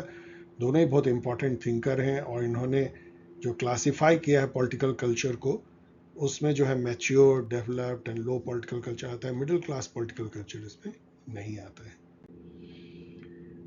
इन the context of political socialization, political socialization क्या है, कैसे आप पॉलिटिक्स को पहली बार जानते हैं, दैट इज पॉलिटिकल सोशलाइजेशन. परिवार में, स्कूल में, कॉलेज में, इवन मंदिर, मस्जिद, चर्च में. Who has discuss the multi dimensional flow of influence? तो मतलब यही अभी जो मैं डिस्कस कर रहा था, हर तरह का आपको जो है इन्फ्लुएंस होता है, अपने टीचर से, पेरेंट्स से, पीयर से, और मीडिया से भी, एंड टीवी से. तो मल्टी डायमेंशनल फ्लो और इन्फ्लुएंसेस से आपका एक ब्रेन में बनता है कि पॉलिटिक्स कैसा है, क्या है, आपका झुकाव बनता है. तो इसको आलमंड एंड वर्मा ने अपने सिविक कल्चर बुक में इसको बताया है. Consider the following statement. After the enforcement of globalization policies, an international order of secular medievalism has been established. अब सेकुलर मेडिएवलिज्म ऐसा है कि मैं इसको कभी करंट फेज ऑफ ग्लोबलाइजेशन से नहीं मानूंगा, लेकिन ऑफिशियल आंसर इसको सही बोलता है. International organization and the politics of identity have challenge the sovereignty of nation state. ये बिल्कुल सही है. तो मेरे अनुसार से ओनली 2 सही होना चाहिए, लेकिन ऑफिशियल आंसर है बोथ ट्रू. अब बाकी पढ़ लीजिए. Consider the following statement regarding post colonial state. जो आज़ाद हुए, जैसे हम लोग हुए हैं गुलामी की दास्ता या कोलोनियलिज्म से, उसके बाद के जो पोस्ट कोलोनियल स्टेट है. Governability is continuing and growing concern for post colonial state. बिल्कुल सही है. It distinguishes a strong state from a merely despotic one. ये भी सही है. स्ट्रॉन्ग स्टेट जैसे इंडिया है, डिस्पोटिक वन मतलब जहां पे कि डिस्पॉट शासन कर रहा है, ऑटोक्रेट शासन कर रहा है. तो दोनों ही सही है. ये आसान क्वेश्चन है. 61 देखिए. After second world war the objective put forward bye almond before the scholars for comparative politics do not include search for more comparative scope, yes, search for realism, search for precision, search for institutionalism. I don't think is search for institutionalism वो कहेंगे भाई logic. ये सब उन्होंने कहा है, इस तरीके से कंपैरेटिव पॉलिटिक्स होनी चाहिए. The reason not responsible for the decline of historicism in the study of comparative politics was reason not responsible. तो इसमें से बाकी 3 रिस्पॉन्सिबल होंगे. Cultural absolutism, positivism, philosophical pluralism and cultural relativism. देखिए यहाँ पे फिलोसॉफिकल प्लूरलिज्म, कल्चरल रिलेटिविज्म, ये सब प्लूरलिज्म, वैल्यू प्लूरलिज्म को दर्शाते हैं. तो ये दोनों गलत तो एक साथ हो नहीं सकते. पॉजिटिविज्म तो बिल्कुल जो है रिस्पॉन्सिबल है हिस्टोरिसिज्म के डिक्लाइन. हिस्टोरिसिज्म जैसे मैं बताया ना कि हिस्टोरिकल जो ग्रैंड नैरेटिव है उसके बेसिस पे थ्योरी को गढ़ना या समझना. तो बस एक ही बच जाता है कल्चरल एब्सोल्यूटिज्म. अब ये थोड़ा वेग है, लेकिन फिर भी आप चूंकि ये तीनों नहीं होंगे इसलिए आप इससे एसोसिएट कर सकते हैं. Which model of representation is supported by the conservative theory of representation? यहाँ यदि मैच करें तो आसान है. हाइपोथेसिस को सबसे पहले आप मैच कीजिए कि एक टाइप का ये प्रेडिक्शन है, प्रेडिक्टिव प्रोपोजिशन है, जिसको टेस्ट करने के बाद हम यदि पाते हैं सही है तो उसको हम प्रोपोजिशन थ्योरी की बना देते हैं. तो 3 का 1 से जो है आपका ये हो जाता है क्रैक. अब आगे आप मैच कर लीजिएगा, मैं आपको छोड़े जा रहा हूं. यहाँ पे देखिए पॉलिटिकल इकोनॉमी पर्सपेक्टिव जो है कंपैरेटिव पॉलिटिक्स का, उसके बारे में 3 स्टेटमेंट है, 4 स्टेटमेंट है. मैं पढ़ रहा हूँ. Political economy studies the intersection of economics and politics. बिल्कुल सही है. तो 1 जिसमें नहीं है उसको तो आप काट सकते हैं सीधा, 1 सही है. 2 देखिए पॉलिटिकल इकोनॉमी इन्वेस्टिगेट ए कंट्रीज इकोनॉमिक पॉलिसीज, ऑब्वियस है कि टू होगा ही इसमें। तो टू तो खैर इसमें नहीं है, तो आप इसको गायब कर दीजिए। Now come to the third, political economy investigate about the interest which drives a country's economic policy. कौन सा इंटरेस्ट, कौन से पावर, कौन डिसाइड करते हैं इकोनॉमिक पॉलिसीज। तो 4 भी सही है, तो इससे आपका यहाँ पे ये क्रैक हो जाता है। इसका मतलब है कि सॉरी, इसको आप काट दीजिए, मतलब 3 भी सही है। तो 4 सही डेफिनेटली नहीं हुआ, क्योंकि ऐसा कोई ऑप्शन नहीं है। तो पॉलिटिकल इकोनॉमी कॉजेज स्टेबिलिटी और breakdown in the political system. वैसे मुझे लगता है ये भी स्टेटमेंट मोर और लेस सही है। द पॉलिटिकल इकोनॉमी यदि गड़बड़ होगी तो पूरी पॉलिटिकल सिस्टम जो है वो डिसरप्ट हो सकती है, बट इनके अनुसार से चलो ये ऑप्शन है ही नहीं all. Which of the following approaches of the study of comparative politics holds that the decision makers can make efficient use of means to obtain their end? इसी पेपर में कम से कम 3-4 बार आई होगी कि मीन्स एंड को जो match करते हैं वो रैशनल चॉइस है, या जो जब रैशनली हम बिहेव करते हैं तो whatever is our means, जो हमारे पास साधन है और जो हमारे गोल हैं, दोनों को हम एक तरह से मैच करने की कोशिश करते हैं। Which among the following is not a feature of totalitarian state? Totalitarian state मतलब जो आपके जीवन के हर पार्ट को स्टेट कंट्रोल करने की कोशिश करेगी with a state ideology।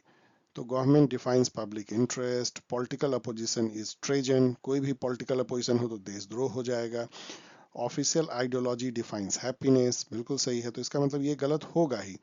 और ये है भी कि role of government is mainly limited to taxation, कोई लिमिटेड गवर्नमेंट इसमें नहीं होती, अनलिमिटेड गवर्नमेंट होती है। 75 देखिए, regarding types of political parties which political scientist among the following coin the term catch all party. ये सब आसान क्वेश्चन है, ऑटो क्रिकहैमर आप में से कई जानते होंगे। पिछली स्लाइड में जो कैच ऑल पार्टी था वो भी मैंने कई बार कहा है, कैच ऑल पार्टी अभी की सभी modern party catch all party हैं। मतलब जो आइडियोलॉजिकल बेसिस को बहुत ज्यादा पकड़ के नहीं रखती है, वो हर तबके, हर सेगमेंट ऑफ पॉपुलेशन को लुभाने की कोशिश करती है, इसलिए वो आइडियोलॉजिकली अपने को इंडिपेंडेंट कर लेती है, वो किसी एक पर्टिकुलर आइडियोलॉजी से बंधी नहीं रहती है। Which among the following is a weakness of the functionalist approach of the state? पहले समझिए functionalist approach क्या है, जिसमें स्टेट के फंक्शंस पे फोकस किया जाता है कि वो क्या कर सकती है, उसके अंदर उसके मेरिट डिमेरिट फीचर्स उसको नहीं देखा जाता ज्यादा। तो इसमें जो है ये क्वेश्चन थोड़ा प्रॉब्लमेटिक है। It tends to associate any institution that maintains order with state itself. Official answer कहता है कि ये गलत है, तो ये तो हो भी सकता है। It looks upon the state as an institution to bring about classless society. Weakness, तो ये तो है ही weakness, is a weakness। Sorry, ये मतलब ये उसकी एक जो है weakness,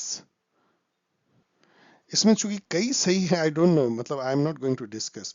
मतलब मुझे लगता है ये क्वेश्चन इनवैलिड है, क्योंकि इसमें सभी जो हैं वो इसके वीकनेसेस हैं फंक्शनलिस्ट अप्रोच के। तो इसमें से एक को कैसे ये सेलेक्ट करने कह रहा है, आप पढ़ लीजिए। I think all statements are correct. A social democratic state is an interventionist state. Primarily, देखिए सोशल डेमोक्रेसी क्या होती है, जहां पे कि सोशलिज्म एंड लिबरल डेमोक्रेसी का एक तरह से सिंथेसिस किया जाता है, जो कि नॉर्डिक कंट्री है, स्कैंडिनेवियन कंट्री है, इंडिया भी लगभग उसी टाइप की कंट्री रही है, नेहरूवियन इंडिया जो था।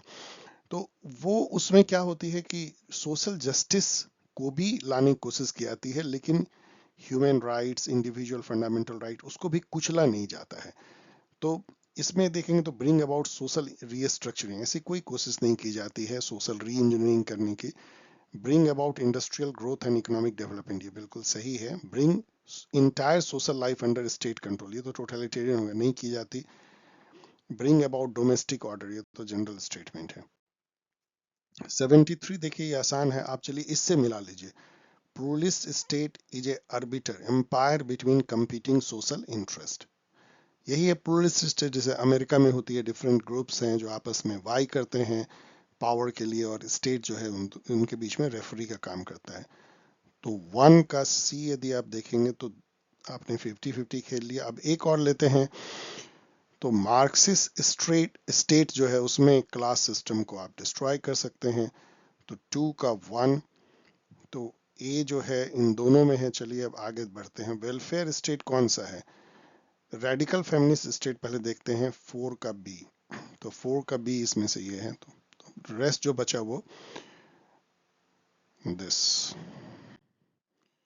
ये भी आसान है। चलिए, डेवलपमेंटल स्टेट अभी हम लोगों ने देखा, ये इससे मैच करेगा, promote growth and economic development, तो टू का ई, तो टू और यहाँ पे ई किस में है आप देखिए,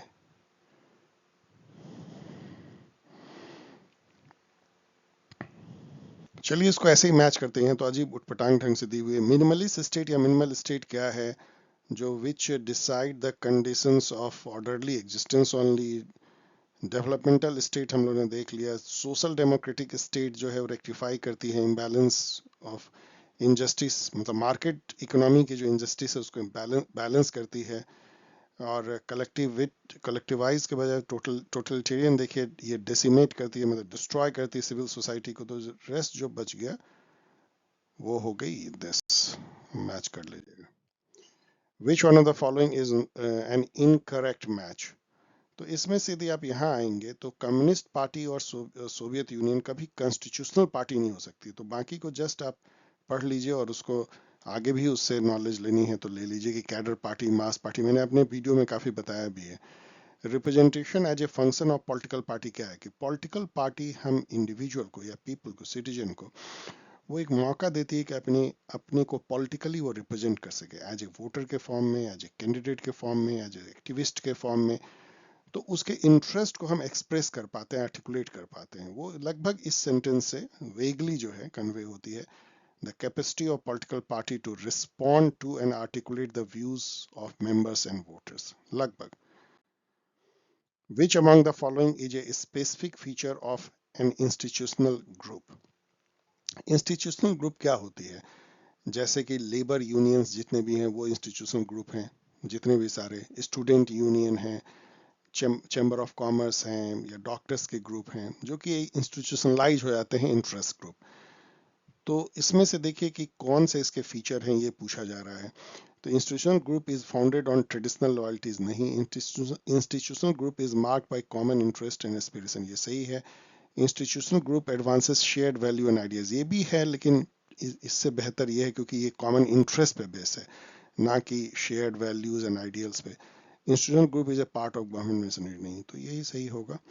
Which of the following is not a disadvantage of the single member plurality electoral system? ये लंबा सा जो नेम है इसको बेसिकली ये एफपीटीपी सिस्टम है, फर्स्ट पास द पोस्ट। इसमें जो है ये सारे कथन सही हैं, केवल ये सही नहीं है। ये बहुत सारा वोट जो है वेस्ट करता है, आपको पता है। इसमें माइनॉरिटी को रिप्रेजेंटेशन नहीं मिल पाती है, लोग स्ट्रैटेजिक वोटिंग करते हैं, टू पार्टी सिस्टम में बदल जाती है। और इसमें लेजिस्लेचर जो है वो भी थोड़ा कमजोर होता है एग्जीक्यूटिव से। वैसे ये कोई मतलब नहीं, ये मान के चल रहे हैं कि एफपीटीपी जो है वो एफपीटीपी एक पार्लियामेंट्री फॉर्म ऑफ गवर्नमेंट है, जो कि जरूरी नहीं है। एफपीटीपी तो अमेरिका में यूज होती है, इसलिए ये तो सेटर की थोड़ी कमजोरी है इसको सेट करना इस तरह से। लेकिन हाँ, इसमें एक चीज कभी नहीं होती है, किसी कंस्टिट्यूंसी के रिप्रेजेंटेटिव और जो पीपल जो उनको चुनते हैं उनके बीच का लिंक कभी नहीं टूटता है। ऐसा क्यों होता है? क्योंकि एफपीटीपी सिस्टम में एक कंस्टिट्यूंसी से केवल एक ही रिप्रेजेंटेटिव होते हैं, इसलिए लिंक बिल्कुल एस्टैब्लिश्ड होता है, अनलाइक प्रोपोर्शनल रिप्रेजेंटेशन।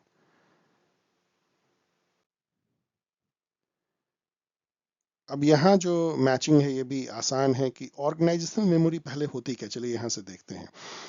कोई भी ऑफिसर या ऑफिसर यदि नया ज्वाइन करता है किसी ऑर्गेनाइजेशन में, कैसे जानेगा कि पहले के डिसीजन कैसे लिए गए हैं, क्या इसमें प्रॉब्लम आए थे, उसके इम्प्लीमेंटेशन जो पॉलिसी की हुई थी उसमें क्या चैलेंजेस थे।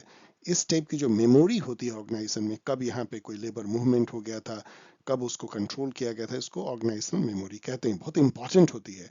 और कई एम्प्लॉय ऐसे होते हैं जो कई साल तक जब कहीं रहते हैं तो ऑर्गेनाइजेशनल मेमोरी बनी रहती है, तो इसलिए बहुत ज़्यादा एक साथ कई लोगों को ट्रांसफर नहीं किया जाता है। तो ये तब होता है जब आप यूज ऑफ फाइल करें, मतलब कि उसको सहेज के अपनी बातों को रिकॉर्ड में रखें। तो डी के वन, और डी के वन से जो है आपका ये एक तरह से क्रैक हो जाता है, बाकी को मिला लीजिएगा इसके थ्रू।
चलिए 81 नंबर क्वेश्चन देखते हैं, which one of the following pair is incorrect.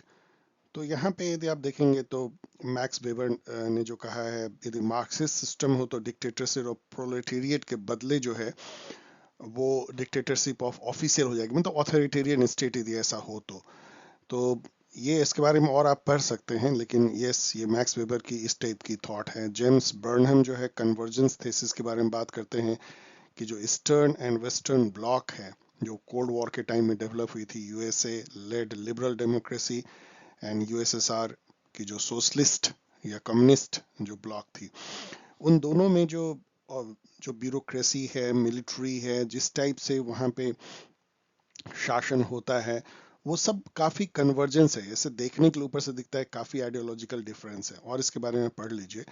Robert Michael ने सर्कुलेशन ऑफ एलिट नहीं, हम इसको विल्फ्रेड पैरेटो के साथ जोड़ते हैं, इसलिए ये गलत है। एंड ट्रॉट्स्की जो हैं, जो लेनिन के साथी थे, उन्होंने परमानेंट रिवॉल्यूशन का कॉन्सेप्ट दिया था, मतलब कि लगातार जो है कम्युनिस्ट रिवॉल्यूशन हर कंट्री में एक साथ होना चाहिए। Which model of public policy says that policies have to be adjusted in the light of changing circumstances? This is what is called incremental model. मतलब आपकी जो रैशनलिटी है जो कि लिमिटेड है, बाउंडेड है, बहुत ज़्यादा इंफॉर्मेशन आप प्रोसेस नहीं कर सकते, टाइम उतनी नहीं होती है, तो इसका एक उपाय है कि जो प्रीवियस पॉलिसीज है उसमें जस्ट छोटे छोटे चेंज करके नई पॉलिसी बनाई। इसका सबसे अच्छा एग्जाम्पल जो है वो बजटिंग है। बजट जो हमेशा ऐसे बनती है कि पहले देखा जाता है पिछले साल किस किस हेड में कितने कितने खर्च किए गए, और उसमें थोड़ी बहुत जो है चेंजेस की जाती है। चार्ल्स लिंड ब्लॉम जो है वो इसके प्रोपोनेंट है।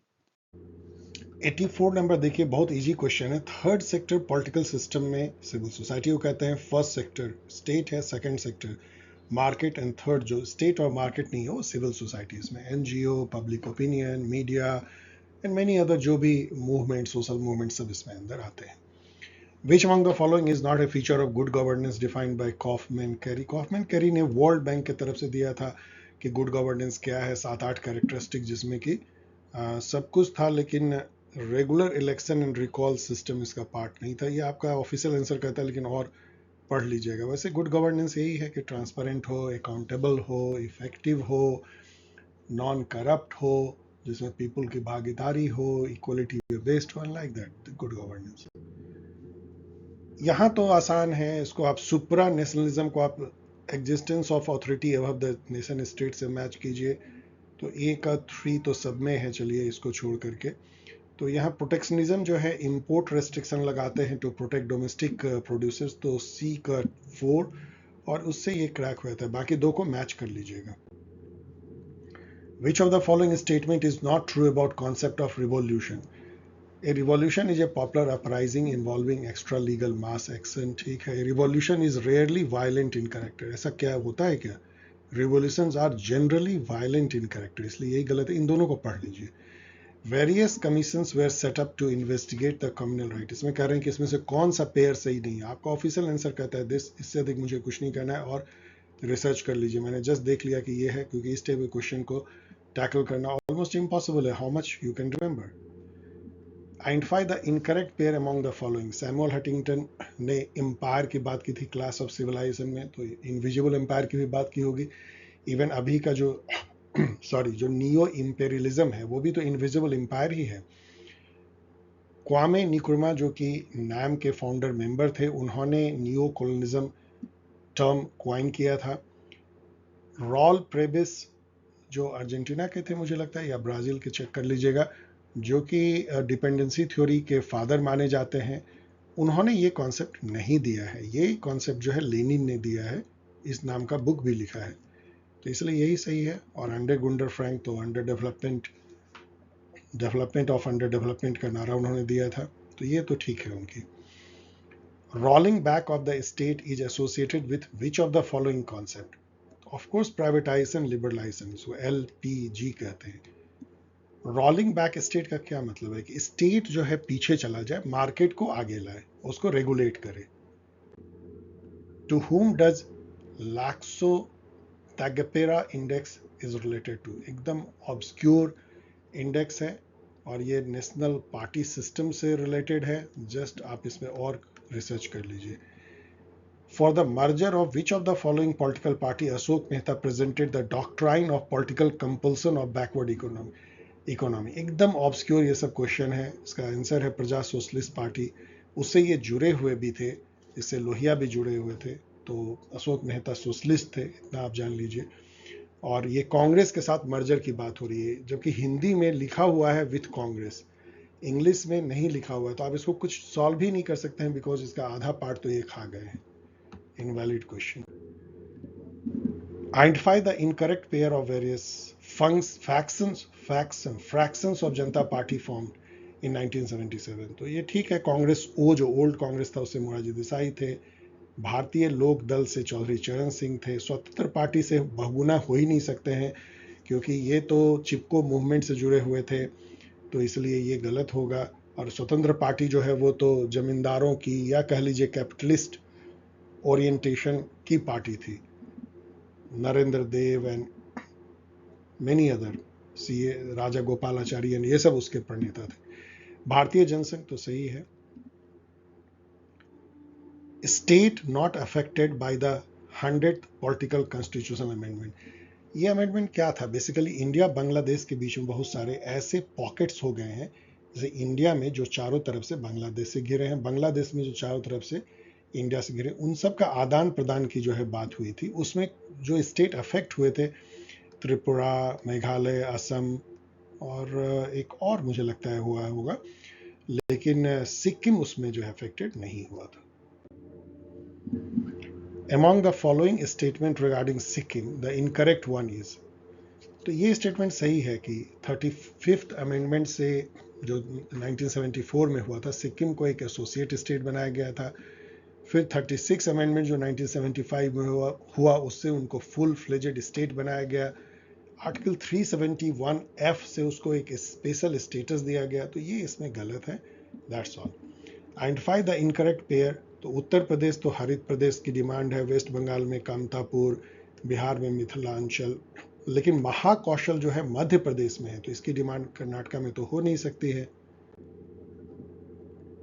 The idea of non party political structure, जो कि पार्टी के पॉलिटिकल स्ट्रक्चर से अलग है, ये रजनी कोठारी ने दिया था, कई जगह इसको आप पढ़ सकते हैं. What among the following is not included in the type of social movement propounded by M.S. Rao? एकदम एक बहुत specific and very difficult question है और जानने की जरूरत भी नहीं है. इसका आंसर इन्होंने इवोल्यूशनरी दिया, मतलब कि M.S. राव के अनुसार revolutionary, reformist and alternative type of social movement हो सकते हैं, but not evolutionary. Identify the incorrect pair of social movement category. तो तेभागा बंगाल में हुई थी, पीजेंट मूवमेंट था, मतलब कि 3 भाग, मतलब 1/3 हम आपको लगान देंगे, पहले 2/3 होती थी. सतनामी मूवमेंट एक जो है ना ट्राइबल मूवमेंट इसको नहीं कह सकते हैं. सतनाम एक तरह के पंथ थे, वो हिंदू के ही एक धारा थी, तो ट्राइबल मूवमेंट नहीं कह सकता, इसलिए ये गलत है. चिपको मूवमेंट इन्वायरमेंटल मूवमेंट था और निर्भया मूवमेंट फेमिनिस्ट, ये सही है. ये तो खुद ही इन्होंने इनवैलिड इसको करार दे दिया है. After being appointed as the Chief Minister of Rajasthan, who among the following became Deputy Chief Minister? आप इसको जस्ट अपने से पढ़ लीजिएगा, राजस्थान के बारे में है, ये सब भी पढ़ लीजिएगा, मैं बिल्कुल छोड़े जा रहा हूँ. ये सब राजस्थान पे है, मैं इसको डिस्कस नहीं कर रहा हूँ. अब यहाँ पे देखिए, at the first 3 general election India produced a 1 party dominance model which is different from 1 party system. बिल्कुल सही है ये statement. Congress enjoyed exclusive control over government power at the center and most of the states. अब ये इसका answer A कहते हैं, लेकिन ये उसको कैसे एक्सप्लेन करना आई डोंट नो. मुझे लगता है कि इसका सही आंसर बी होना चाहिए, लेकिन फिर भी मैं आपके लिए छोड़ जाता हूँ. ये तो राजस्थान पे है, मैंने छोड़ दिया है. ये बिल्कुल ऐसा क्वेश्चन है जो कि आई डोंट नो कैसे कोई याद इन सबको रखने का, ये सोचते भी हैं कि इस टाइप के लोग याद रखेंगे voting percentage and all, but फिर भी आप इसको टैकल कर सकते हैं क्योंकि इस तरह के डेटा थोड़े बहुत यदि आपको याद है तो आप इसको कर सकते हैं. जैसे आपको मैं बताता हूँ, मुझे मान लीजिए कि पहले से मैंने कोई रटा नहीं है. लेकिन मुझे पता है कि ये जो लोकसभा की बात कर रहे हैं 2014 की लोकसभा है। पहले तो ये जानना होगा 16वां, अभी 17वां चल रहा है, और बीजेपी ने 282 सीट जीता था, ये बात भी मुझे पता है, और लगभग 31% सीट थी। इसका मतलब 2 जिसमें है वो सही होगा। तो 2 2, तो इसमें 2 नहीं है, तो ये तो खत्म हो गया। अब चलिए आगे देखते हैं। The UPA won 54 seats and 23% of the, ये मुझे गलत अच्छा, यूपीए तो 54 जीता होगा, कांग्रेस ने 44 जीता था, तो ये भी सही लग रहा है। द कांग्रेस वॉन 44 सीट, ये बिल्कुल सही है। तो फोर्थ तो जरूर होगा सही। तो फोर्थ तो केवल इसमें है, इसमें है, ये खत्म हो गई। अब इन दोनों में देखिए तो 2 4 5 और इसमें है 2 3 4। तो अब हम चलिए 5 को पढ़ते हैं। The left front won 12 seat and 4.8% of the total vote. तो 5 के बारे में क्या कहना है? 2 3 3 को चलिए देखते हैं। 3 मुझे लग रहा है कि ज़्यादा सही है यूपीए, तो 3 के साथ जाइए और इसको आप टिक कीजिए, लेकिन फिर भी इस तरीके से आप कर सकते हैं। जस्टिस पार्टी जो है वो 1917 में बनती है, तो ए का 3 और उसी से ही हो जाता है क्रैक, बाकी को मैच कर लीजिएगा। ये भी आसानी से हम लोग कर सकते हैं, कांग्रेस सिस्टम से इसको मैच करा दीजिए, ए का 4 और इससे ही एक क्रैक हो जाती है, तो ये सुपर इजी हो गया। बाकी को मैच कर लीजिएगा तभी आगे बढ़िएगा। Which among the following is not a recommendation of the, इसको इन्होंने इनवैलिड डिक्लेयर कर दिया और सही किया है। इसमें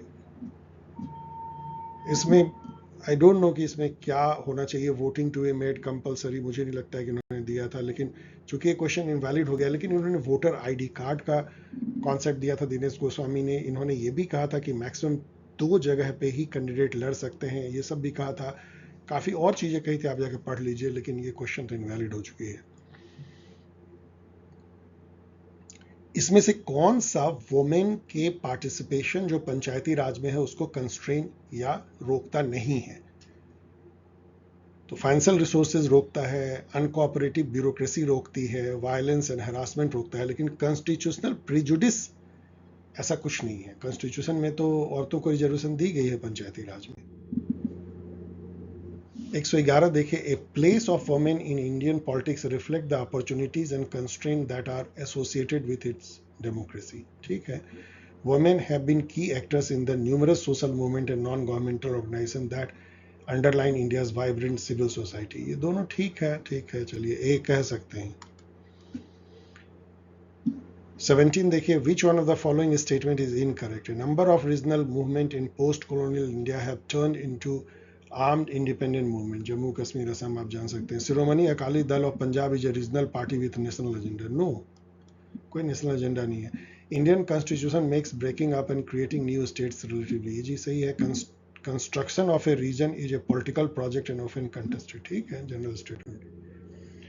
विच of the following statement about the role of class in Indian politics is incorrect?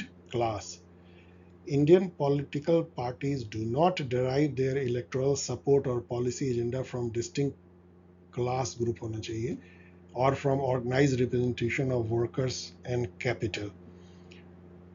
पता नहीं, vague statement। The formal working class in India is fragmented and weak because it is not aligned with any political party। ऐसा नहीं है। C2 मतलब जितने भी labour union हैं जो ऑर्गेनाइज्ड हैं, डिफरेंट पॉलिटिकल पार्टी से अलाइन है, तो ये तो सही है। In Indian politics class cleavage are not all pronounce, बहुत ज़्यादा जो है अमीर गरीब के बीच की खाई के बीच में वोट नहीं मिलते हैं। The middle class has been the most enthusiastic supporter of liberalization। सही है, तो ये गलत होगा, लेकिन फिर भी बहुत वेग है।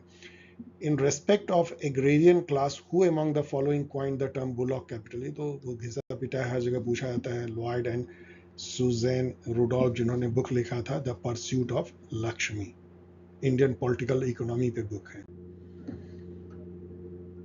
अब एम.एन. श्रीनिवास को आप डोमिनेंट क्लास से जोड़ लीजिए और लुई डुमा को होमो हायरार्किकस, इसी से आपका ये सवाल क्रैक हो जाएगा। तो C का 1 एंड B का 2, तो इससे जो है आपका तो A का 4 हो गया। कास्ट पैट्रियटिज्म, घुरे एंड क्रिस्टोफर जेफरलेट को मिला दीजिए आप, silent revolutions. Which one of the following statement is not correct about regionalization of Indian politics? Most of the current regionalist politicians in India are not secessionists. सही है.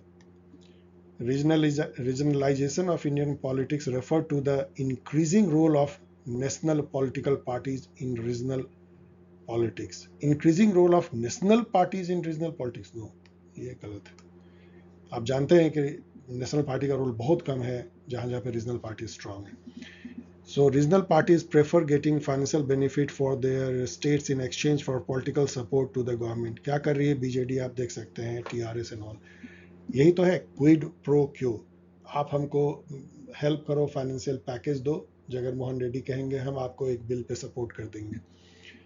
Regional parties share the same political space as national party. Yes, अब तो ऐसा ही हो गया है. आप अभी इंडिया नाम की जो बनी है उसमें देखिए कितने रीजनल पार्टी हैं. कांग्रेस के साथ शेयर कर रहे हैं. In which year the Central Vigilance Commission Act was passed? ये सब आसान क्वेश्चन है. 1964 में बनी थी CVC, लेकिन उस समय में कोई एक्ट नहीं था. ये सांथानाम कमेटी के रिपोर्ट पे बनी थी. बाद में 2003 में इसको स्टैट्यूटरी बैकिंग दी गई CVC एक्ट के थ्रू. संपूर्ण क्रांति बिहार में हुई थी और नव निर्माण गुजरात में. दोनों JP आंदोलन था. तो A का 4 और B का 3. तो बस इसी से आपका ये क्रैक हो जाता है. बाकी मिला लीजिएगा. दलित पैंथर महाराष्ट्र में है. यहाँ पे आप जो है कोपेनहेगन समिट 2009 में होती है, उससे आप इसको मैच कर सकते हैं. C का 2 फॉर्चुनेटली एक ही है तो आपका क्रैक हो जाता है. बाकी ये सारे क्या है? बेसिकली ये COP है, conference of party for climate change, जो UNFCCC के सिग्नेटरी, जिसका अभी 27th जो है शर्म अल शेख में हुआ है और 28th दुबई में होने वाला है. Which of the following features are incorrectly attributed to Washington Consensus? Washington Consensus neoliberal economic globalisation का एक टेम्पलेट था जिसमें 10 बातें थी कि फिस्कल डेफिसिट कम करो, स्टेट को पीछे लाओ, मार्केट को आगे लाओ, लिबरलाइज करो एंड ब्ला ब्ला. सो इसमें देखिए क्या नहीं है. तो सब है free market, democratic government, open trade, free market, dominant private sector, new liberal and democratic government, free market, welfare state बिल्कुल नो. तो इसलिए ये गलत हो गया. The principal architect of International Monetary Fund at the Bretton Wood conference जो हुई थी, जिससे कि वर्ल्ड बैंक और IMF दोनों निकल के आते हैं 1944 में ब्रेटन वुड नाम के जगह पे अमेरिका में. तो इसके जो है 2 आर्किटेक्ट थे, ये दोनों थे. केनेसिनिज्म तो आपने सुना होगा. 124 देखिए. Which of the following statement true about agreement on trade and tariff at the global level? तो international trade organisation was an outcome of Bretton Wood conference. ITO कभी बन नहीं पाया. डिस्कस हुई थी लेकिन ITO कभी निकला नहीं. तो 1 को काट दीजिए. तो इसका मतलब कि 2 और 3 तो सही होगा ही, क्योंकि 3 ही इसमें है और 2 सही होनी है. तो फिर आप पढ़ लीजिए. WTO के बारे में है इसमें, गैट एंड WTO. नियो के बारे में है तो इसमें भी या तो तीनों सही हैं, 4, एक कोई गलत है केवल. चलिए गलत खोजते हैं. New economic international economic order. The new was meant to consider the Bretton Woods system. No, ये तो बिल्कुल नहीं था. तो 1 ही गलत हो गया. तो 2, 3, 4 हो जाएगा. आगे पढ़ लीजिएगा. By which regulation the United Nations General Assembly declared 19 December as the annual United Nations Day for South-South Cooperation? बस ये रट लीजिए कि 19 दिसंबर को एनुअल साउथ कोऑपरेशन डे मनाया जाता है. बाकी रिजोल्यूशन छोड़ दीजिए, उसे ऑफिशियल आंसर ये दिए हुए. वियतकॉन्ग क्या था? वियतकॉन्ग जो वियतनाम की जो सिविल वॉर हुई थी उसमें गुरिल्ला ग्रुप जो साउथ वियतनाम का था, वियतकॉन्ग था. इसी के लीडर हो ची मिन थे शायद. Identify the correct ascending chronological sequence of event related to Cold War. तो इसमें आप देखेंगे तो ट्रूमैन डॉक्ट्रिन तो 1947 में आ गई थी. तो मार्शल प्लान तो 1948 में. तो ये गलत हो गया. यहाँ पे देखिए बर्लिन ब्लॉकेड जो है वो तो 1948 में होती है। ट्रूमैन डॉक्ट्राइन तो पहले आएगा। तो मुझे लग रहा है ये एकदम बिल्कुल सही है। ट्रूमैन डॉक्ट्राइन के बाद मार्शल प्लान आएगा, बर्लिन ब्लॉकेड होगी, और फिर fall of Dien Bien Phu, मतलब again Vietnam. International organization is one response to the growing tension in world society between the process of integration and desire for separation. बिल्कुल सही है, तो एजर्सन सही है। Capitalism created an integrated world economy and promoted the movement of ideas and people as well as that of the goods and service. At the same time, the growth of nationalism signified a demand for separation. अजीब सा इन्होंने sentence बनाया है, ये भी अपने आप में सही है, लेकिन उसको कैसे वो जोड़ते हैं, इनका ऑफिशियल आंसर ए है। चलिए आप बस सुन लीजिए, बहुत वेग है कि कैसे वो लिंक करते हैं उससे। सुकर, ये सब बहुत आसान क्वेश्चन है। सुकर्नो को आप इंडोनेशिया से मिलाएंगे, होचिमिन को वियतनाम से, उसी से बन जाएगा। चावन लाई को चाइना से, ये सब बहुत आसान है, इसलिए सॉरी घाना से। इसमें बहुत सारे नाम के फाउंडिंग मेंबर भी हैं। What among the following are responsible for इसको पढ़ते हैं detente between the United States and America and Soviet Union. ये क्वेश्चन मेरे हिसाब से इनवैलिड है, क्योंकि ये कहते हैं कि इसमें से कौन कौन रिस्पॉन्सिबल है। क्यूबन मिसाइल क्राइसिस कभी रिस्पॉन्सिबल हो नहीं सकता, और इसका आंसर ये देते हैं वन सही। तो ये नहीं होगा, तो वन इसमें नहीं होगा, तो ये नहीं होगा, ये नहीं होगा, तो ये सीधा एक ही बच जाता है, बाकी पढ़ लीजिएगा। लेकिन इसका ऑफिशियल आंसर वन को इंक्लूड करता है। Identify the correct group of states which came into existence as a result of breakup of Yugoslavia. तो इसमें आर्मेनिया है, गलत है। अजरबैजान गलत है। ये लातिविया गलत है, वो तो यूएसएसआर से कटा था, तो एक ही बच जाता है। Bosnia Herzegovina, Serbia, Croatia, Macedonia, Slovenia, Kosovo भी बना है। सैमुअल हंटिंगटन को आप जोड़ते हैं क्लास ऑफ सिविलाइजेशन से, तो बी का 3 और आपका एक क्रैक हो जाता है। फुकुआमा को आप जोड़ते हैं एंड ऑफ हिस्ट्री थेसिस से, बाकी दो को देख लीजिएगा। पॉल कैनेडी भी बहुत फेमस हिस्टोरियन है, rise and fall of great power and unipolar movement. Which of the following has been wrongly grouped as millennium development goal. तो जो MDG है 8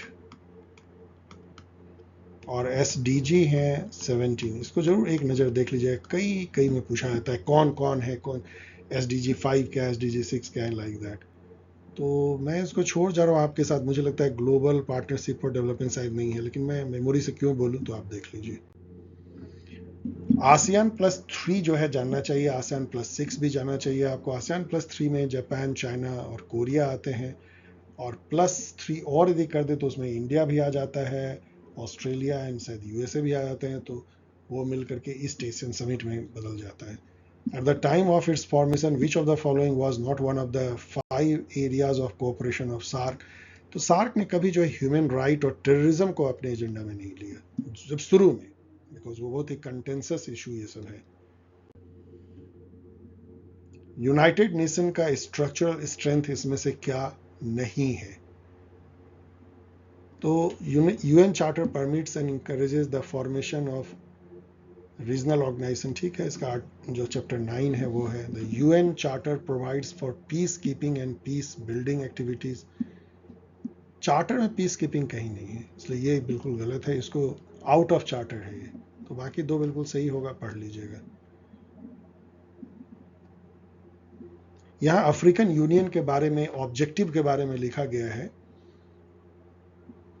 अफ्रीकन यूनियन सारे जो 54 अफ्रीकन नेशन है उनका एक एसोसिएशन है, regional association. Single currency, I don't think इनका एम कोई सिंगल करेंसी करने का है, लेकिन इन्होंने पता नहीं, ऑफिशियल आंसर मुझे याद नहीं है। यदि 1 को हम काट देते हैं तो ये 2 बचता है। इन दोनों में 3 और 4, चूंकि 2 और 3, तो 3 4 5 कॉमन है, 3 और 5 कॉमन है, तो 2 को चलिए पढ़ते हैं। The African Union aims to have single integrated defence force, I don't think ये भी सही हो सकता है, तो 5 को पढ़ते हैं। The African Union aim to promote tribal autonomy nationalism, ठीक है, ये हम मान सकते हैं, तो इसलिए 2 वाले को काट दे तो ये सही होगा, लेकिन फिर भी मैच कर लीजिएगा ऑफिशियल आंसर से। अब इंडिया चाइना रिलेशन पे पूछा जा रहा है कौन सा ट्रू है, तो आउटसाइड द कम्युनिस्ट ब्लॉक, असल में इनको इन्होंने इनवैलिड कर दिया, इसलिए क्यों डिस्कस करें, वैसे इसमें से अधिकतर सही है। Outside the communist bloc India was the first country to give recognition to people republic of China, सही है। India supported the inclusion of Formosa island in China, अब ये कंटेंसस मुझे लग रहा है, फॉर्मोसा मतलब ताइवान, पढ़ लीजिएगा, चूंकि इसको इनवैलिड कर दिया, I am not going to discuss.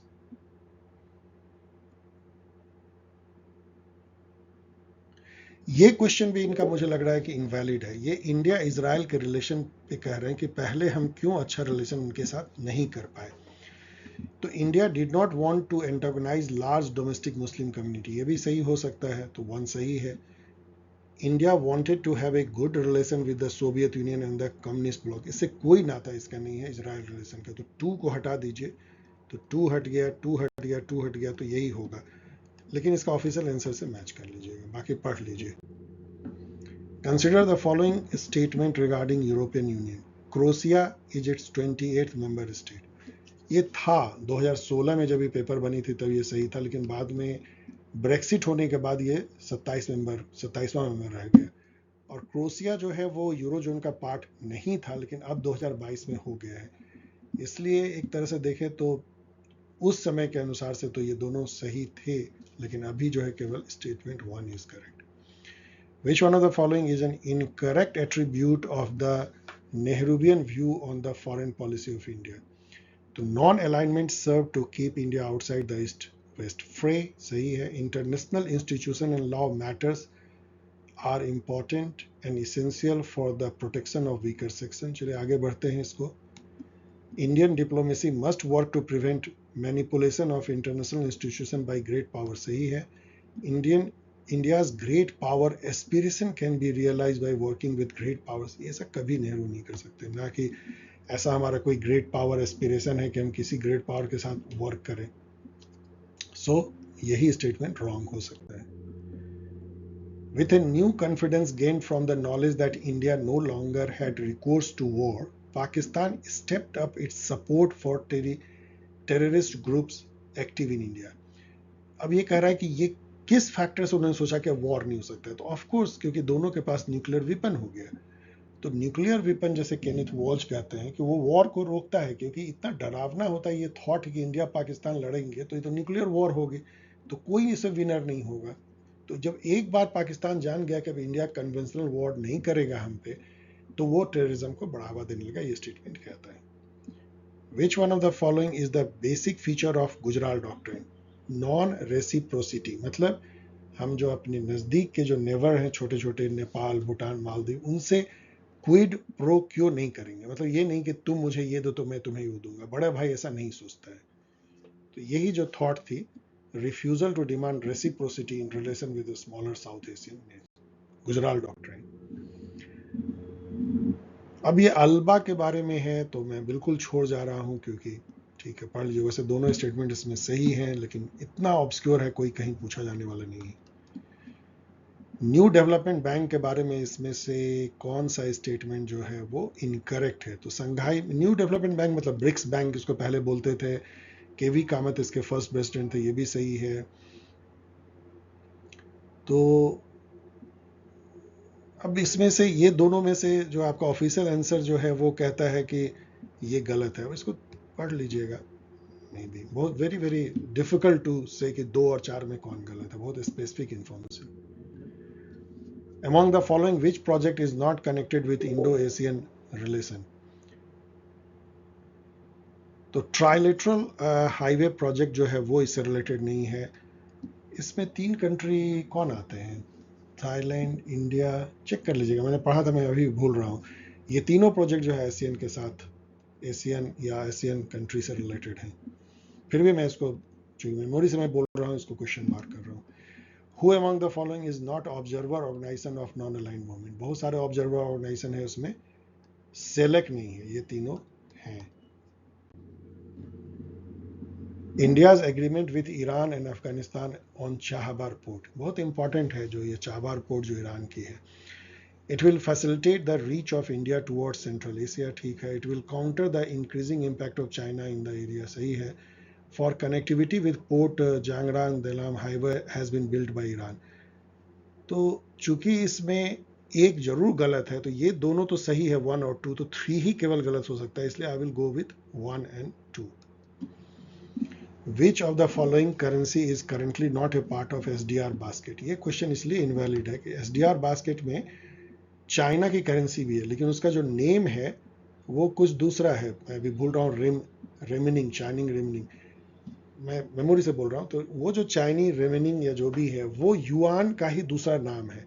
तो इन्होंने जो सेटर थे उन्होंने समझ लिया कि कोई दूसरी करेंसी है, इसलिए इसको युआन को उन्होंने ऑप्शन मार दिया. वैसे ये गलत ऑप्शन हो जाएगा, इसलिए ये इनवैलिड है.